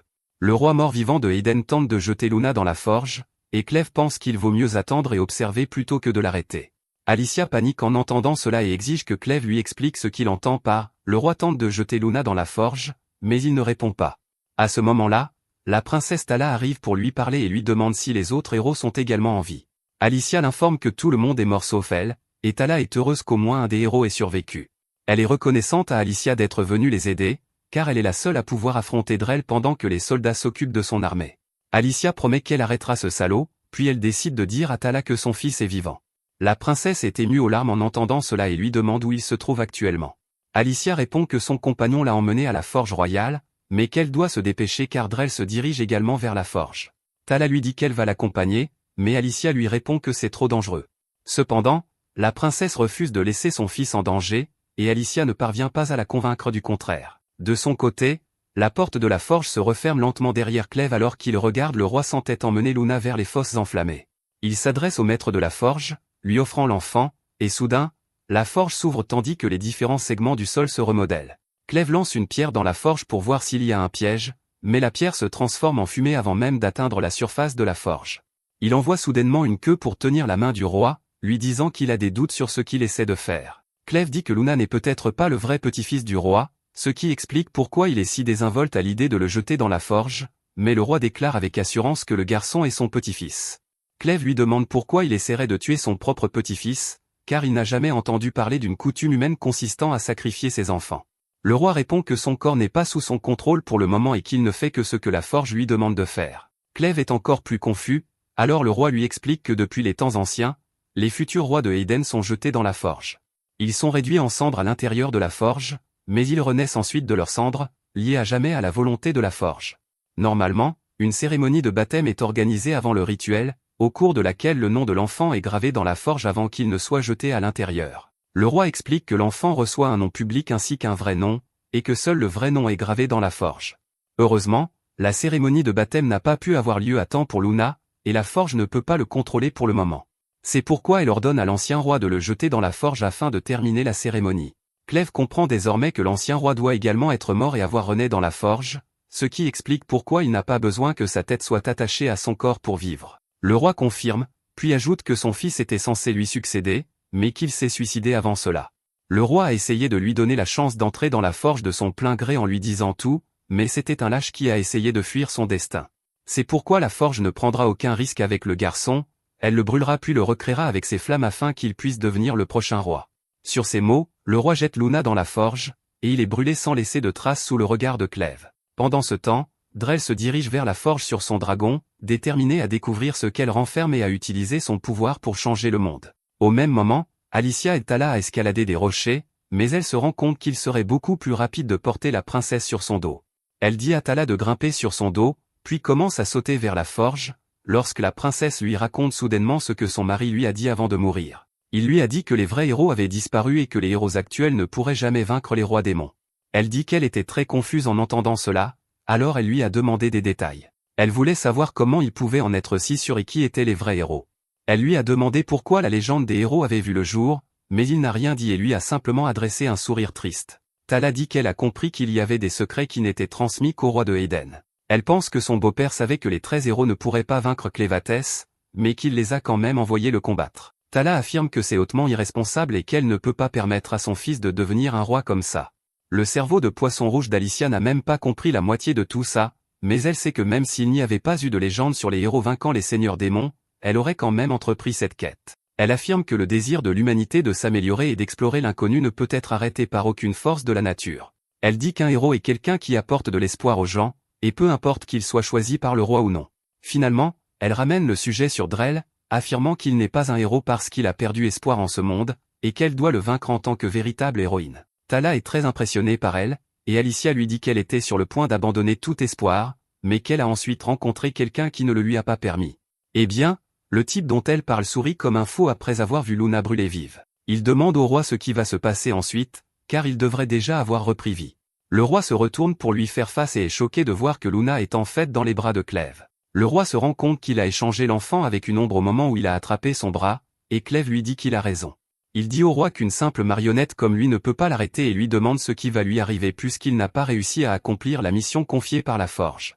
Le roi ne répond pas et, sous les ordres de la forge, son corps tombe dans la forge et se transforme en cendre. Clèves n'est pas surpris, mais il est curieux de savoir ce que la forge va faire ensuite pour récupérer l'enfant. Soudain, la forge commence à lui lancer de la lave, mais Clèves la bloque avec son pouvoir et dit au maître de la forge de sortir s'il veut le bébé. Le maître de la forge s'exécute et apparaît sous sa véritable forme, provoquant une explosion gigantesque qui détruit le plafond de la forge. Drell décide de profiter de cette occasion pour entrer, et Alicia laisse la princesse derrière elle pour l'en empêcher. Elle se rend compte qu'elle ne pourra pas l'atteindre à temps qu'en soudain, quelque chose accélère au-dessus de sa tête. C'est Garth, qui lâche Rod juste au-dessus de Drell pour le combattre. Rod active son arme sacrée, créant une énorme lance de glace qui transperce le dragon de Drell et le fait s'écraser au sol. Cependant, l'attaque n'est pas assez puissante pour blesser Drell, qui l'envoie valdinguer d'un coup d'épée. Drell s'apprête à l'achever, mais à ce moment-là, Alicia lui lance une attaque surprise, le repoussant. Rod fait équipe avec elle, réalisant qu'ils n'ont aucune chance de gagner s'ils ne travaillent pas ensemble. Drell qualifie leur alliance d'idées stupides, leur disant qu'ils ne peuvent pas le vaincre, même s'ils sont plus nombreux. Il fait soudainement pousser 2 yeux supplémentaires sur son front, augmentant encore sa puissance, puis se téléporte brusquement derrière eux. Alicia et Rod ne peuvent pas le suivre, et la puissante attaque de Drell les projette au loin. Drell cible ensuite Alicia, mais Rod se retrouve également pris dans le champ de son attaque, et tous deux sont projetés en l'air. Drell se téléporte immédiatement au-dessus d'eux et poignarde Alicia. Lorsque Rod tente de l'attaquer par derrière, il attrape sa lance et le jette au sol. Alicia et Rod sont fatigués et blessés à ce stade, mais Alicia lui demande alors d'utiliser à nouveau son attaque de glace. Il décide de suivre son conseil et tire une lance de glace géante sur Drell, qu'il esquive facilement. Cependant, l'attaque n'était qu'un leurre pour permettre à Alicia de se glisser derrière lui, et alors que Drell est distrait après s'en être rendu compte, Rod utilise le peu de puissance qui lui reste pour créer un pilier de glace afin de le piéger. Le pilier de glace ne gèle que la jambe de Drell, mais cela donne à Alicia suffisamment de temps pour utiliser un coup puissant et le couper en deux. Elle pense qu'ils ont gagné le combat, mais le corps de Drell se brise soudainement en un sang rouge foncé, et Alicia reconnaît qu'il s'agit du mana noir d'un seigneur démon. Elle n'en croit pas ses yeux et baisse sa garde pendant un instant. Bien qu'il n'ait plus de corps, Drell peut toujours contrôler son épée, et il l'envoie vers Alicia, lui coupant la main. Rod parvient à la sauver in extremis d'être écrasée sous les débris de glace, puis soudain, Drell reconstruit son corps à partir de zéro en rassemblant toute la mana noire. Il s'est transformé en une forme encore plus monstrueuse et déclare que les efforts et les espoirs des humains sont vains, car quoi qu'ils fassent, ils ne peuvent pas devenir de véritables héros. Il déclare ensuite que les 5 espèces humanoïdes du continent d'Eltia sont des espèces inférieures qui ne peuvent même pas utiliser la magie sans arcanite. Il affirme que les véritables humains qui régnaient sur le monde entier ont disparu il y a des siècles et ont laissé les espèces humanoïdes restantes se débrouiller seules contre de puissants monstres. La rage de Drell bouillonne lorsqu'il déclare qu'il détruira la légende des héros, peu importe le nombre de guerres qu'il devra mener pour y parvenir. Il libère un puissant souffle de feu du crâne de dragon sur sa main gauche, et Rod fait tournoyer sa lance à toute vitesse pour tenter de bloquer l'attaque. Heureusement, Alicia est toujours consciente, et Clèves entend tout le monologue de Drell à travers elle. Il comprend désormais que le seigneur démon qui soutient Drell est Varden du Nord, et qu'il semble avoir un compte à régler avec les vrais humains. Clèves ne se souvient pas non plus avoir rencontré les vrais humains, ce qui signifie qu'ils ont disparu il y a plus de 1000 ans, lorsqu'il a pris le trône.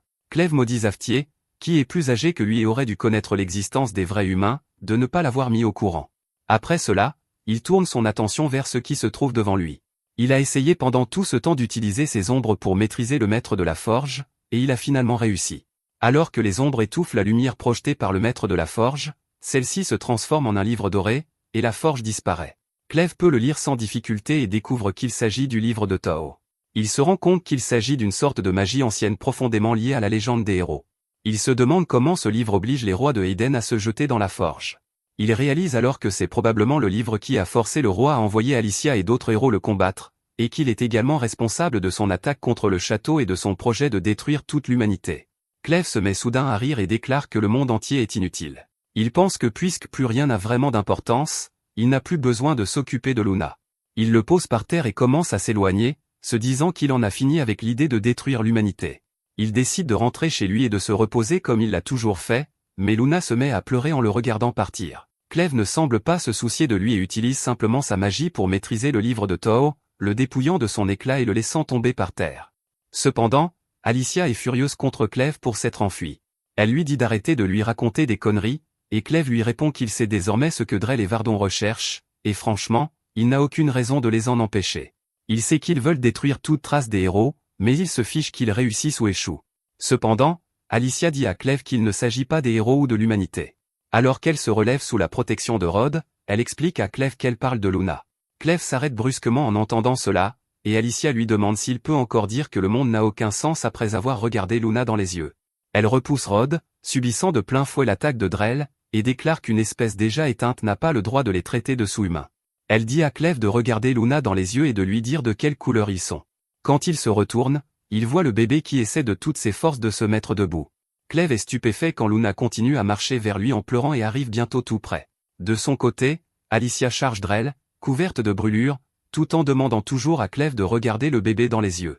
Clèves soulève Luna et, en la regardant de près, il constate que ses yeux ne sont pas bleus, mais d'un violet pâle. De retour sur le champ de bataille, Drell est perplexe après avoir vu Alicia survivre à ses attaques, alors il décide de l'achever une fois pour toutes. Il fond sur elle, prêt à la frapper, mais soudain, un énorme bloc de pierre le frappe au visage. Alicia se retourne et constate que Neil est là pour la soutenir. Elle est désormais convaincue qu'elle peut gagner. Elle court sur le champ de bataille, esquivant les attaques de Drell, tout en lui disant qu'elle accepte d'être une fausse héroïne si cela lui permet de protéger les gens et de leur donner de l'espoir. Il se précipite vers elle sans réfléchir, mais il remarque alors que son bras sectionné vole vers elle et se rattache à son corps. Il réalise qu'elle est alimentée par une mana noire, tout comme lui, mais il est trop tard, le bras d'Alicia est guéri et elle utilise la flaque d'eau sous ses pieds pour libérer toute la puissance de son épée, attaquant Drell avec son mouvement le plus rapide. Elle parvient à couper le crâne du dragon de son bras, mais tous deux flottent dans les airs jusqu'à ce que la gravité fasse son effet. Il s'avère que Drill a réussi à bloquer son attaque. Au contraire, les blessures d'Alicia s'ouvrent après avoir trop épuisé son corps, et elle tombe au sol tandis que le sang jaillit de ses blessures. Drell la poursuit, disant qu'elle est une créature pitoyable dont les rêves ne pourront jamais se réaliser, et elle applaudit en lui disant que c'est mieux qu'un homme qui ne peut même pas rêver parce qu'il a déjà décidé de ses limites. Drell s'énerve et libère toute sa puissance pour l'attaquer, mais soudain, son épée se brise. Il n'en croit pas ses yeux, mais Alicia lui dit qu'elle visait son épée depuis le début, et non lui. Elle explique qu'elle a entendu un bruit étrange provenant de son épée pendant tout le combat, ce qui lui a fait comprendre que la princesse avait réussi à la frapper avec le marteau et à l'affaiblir considérablement. Sur ce, Alicia tombe au sol, mais Neil est là pour la rattraper. Avant même de se relever correctement, Alicia dit qu'ils doivent maintenant attendre de voir ce que le seigneur démon Vardon, qui a donné à Drell son mana noir, pense de son serviteur inutile. Drell s'inquiète également à ce sujet, et ses craintes se réalisent rapidement lorsque le mana noir est arraché de son corps. Il hurle alors que son corps est réduit en minuscules particules, et dans ces derniers instants, il pense à Margot, qui était toujours là pour lui montrer le chemin et le guider. Son corps se désintègre alors complètement en particules de mana noir, et son crâne explose, dispersant le mana partout. Les pierres magiques qu'il avait incrustées dans son corps tombent au sol et se brisent, et tout le monde réalise que Drell ne reviendra pas. Cependant, Alicia sait que le seigneur démon Vardon est loin de leur emplacement, et s'ils décident de venir ici maintenant, ils seront anéantis. À ce moment-là, Clèves arrive avec Luna, et il assure à Alicia que Vardon ne viendra pas ici. Alicia est heureuse de voir que Luna est avec lui, et la princesse reconnaît immédiatement son fils. Luna reconnaît également sa mère et l'appelle, et la princesse Tala se met à courir vers lui, les larmes aux yeux. Cependant, Clèves lui dit d'arrêter. Alicia craint qu'il ne fasse quelque chose de stupide et de cruel, mais Clèves descend simplement des décombres et dit à Tala que Luna est le roi de Eden et qu'il doit retourner dans son royaume par ses propres moyens. Il pose ensuite l'enfant par terre, et tout le monde est stupéfait de le voir debout. Luna commence à marcher vers sa mère à petits pas chancelants, mais Clèves dit à tout le monde qu'il n'est pas nécessaire de l'aider, car il y arrivera tout seul. Tala attend patiemment que son fils la rejoigne, et tout le monde est heureux de les voir enfin réunis. Alicia est soulagée que tout se soit bien terminé, et le relâchement soudain la fait tomber au sol, les blessures qu'elle a subies se faisant enfin sentir. Neil et Rod s'inquiètent pour elle, mais elle leur dit qu'elle n'est pas gravement blessée. Elle demande plutôt à Rod d'annoncer aux soldats que Drell est mort, car c'est le seul moyen d'arrêter la guerre. Rod accepte et part en courant avec l'épée brisée de Drell pour mettre fin à la guerre, tandis que Clèves décide de garder le livre de Tau avec lui jusqu'à ce qu'il apprenne toute la vérité. À ce moment-là, une petite salamandre s'approche de lui, et Vardon lui parle à travers elle, lui disant qu'il regrettera les actions qu'il a entreprises ici. Vardon dit que Tau va bientôt se réveiller, mais Clèves s'en moque. Il dit à Vardon que peu importe ce qu'est Tau, il ne veut pas la prendre de son ennemi, puis écrase la salamandre avec ses ombres. Pendant ce temps, Rod court vers le champ de bataille principal où leurs armées se battent, et il brandit l'épée brisée de Drell pour que tout le monde la voie. Il déclare que la héroïne Alicia a tué Drell et ordonne aux deux camps de cesser immédiatement les combats. Lorsque les soldats de Bolat voient l'épée brisée, ils réalisent que Rod dit la vérité et lance immédiatement le signal à leurs troupes pour qu'elles rentrent. Même leurs bêtes noires apprivoisées s'arrêtent en recevant le signal, et le chef des forces de défense de Hayden ordonne également à ses soldats de battre en retraite. Les soldats cessent immédiatement de se battre, puis le reste de l'armée Bolat rentre chez elle. Le faucon garde observait tout cela à distance, et il est satisfait de la tournure des événements. Il décide donc de rentrer chez lui pour faire son rapport. Peu après, l'armée d'Esselin arrive également à Hayden, mais en chemin, elle s'arrête près de la sphère de mana noire qui emprisonne le vrai corps de Clèves. Les soldats sont intrigués, mais le grand prêtre leur interdit même de toucher la sphère, car il sent que le seigneur démon qui s'y trouve peut en sortir à tout moment. De leur côté, Rod et les soldats de Hayden commencent à évaluer les dégâts et à aider les personnes déplacées. Pendant ce temps, Clèves et son groupe se reposent dans une auberge où Neil soigne Alicia. Bien que ses blessures soient déjà guéries, elle souffre encore beaucoup, et Clèves lui dit que c'est normal, car guérir rapidement des blessures mortelles a toujours un prix. Il lui avoue ensuite qu'il n'a pas arrêté son hémorragie sur le champ de bataille plutôt afin de garder ses pouvoirs secrets. Après cela, Alicia demande à Clèves ce qu'il pense de ce qu'ils ont appris aujourd'hui. Clèves ne peut pas être sûr qu'il existe une race d'humains véritables plus puissants que les humanoïdes, mais il veut en savoir plus. Il dit que la seule chose dont il est sûr, c'est que le livre de Tau, qui manipule les rois de Hayden depuis des générations, est associé à la légende originale des héros, et qu'ils peuvent trouver plus d'informations en le lisant. Cependant, même si le livre était accompagné d'une clé, celle-ci ne permettait pas de l'ouvrir. Clèves explique que la clé ne tournait pas même lorsqu'il la mettait dans la serrure, ce qui signifie qu'elle ouvre un autre livre. Il se demande combien il existe de livres de ce type et décide qu'ils doivent les trouver avant de planifier la suite. À ce moment-là, un messager de Tala arrive, les convoquant tous au palais, ou du moins ce qu'il en reste. Luna a déjà été couronnée roi, et Tala remercie Clèves, Alicia et Neil de l'avoir sauvée, lui et leur pays. Neil commence immédiatement à s'excuser auprès d'elle, et Clèves dit à Tala qu'elle se sent coupable qu'une personne de statut inférieur comme elle ait allaité le roi. Tala est émue en entendant cela et dit à Neil qu'elle n'a pas à se sentir coupable. Elle explique qu'elle craignait que son fils ait faim après sa disparition, mais qu'elle est heureuse que Neil ait toujours été là pour le nourrir. Tala dit à Neil qu'elle lui est plus reconnaissante qu'à quiconque, et après ce moment émouvant, elle demande aux trois héros quelle récompense ils souhaitent pour avoir sauvé leur pays. Alors que Neil refuse immédiatement toute récompense et qu'Alicia commence à réfléchir à ce qu'il convient de demander, Clèves sait déjà ce qu'il veut. Alicia panique, pensant qu'il va dire quelque chose d'absurde, mais à la surprise générale, Clèves demande simplement à Tala de le laisser devenir le professeur de magie de Luna. Mais c'est là que cette vidéo se termine. N'oubliez pas d'aimer et de vous abonner à la chaîne. Merci d'avoir regardé, et à la prochaine fois.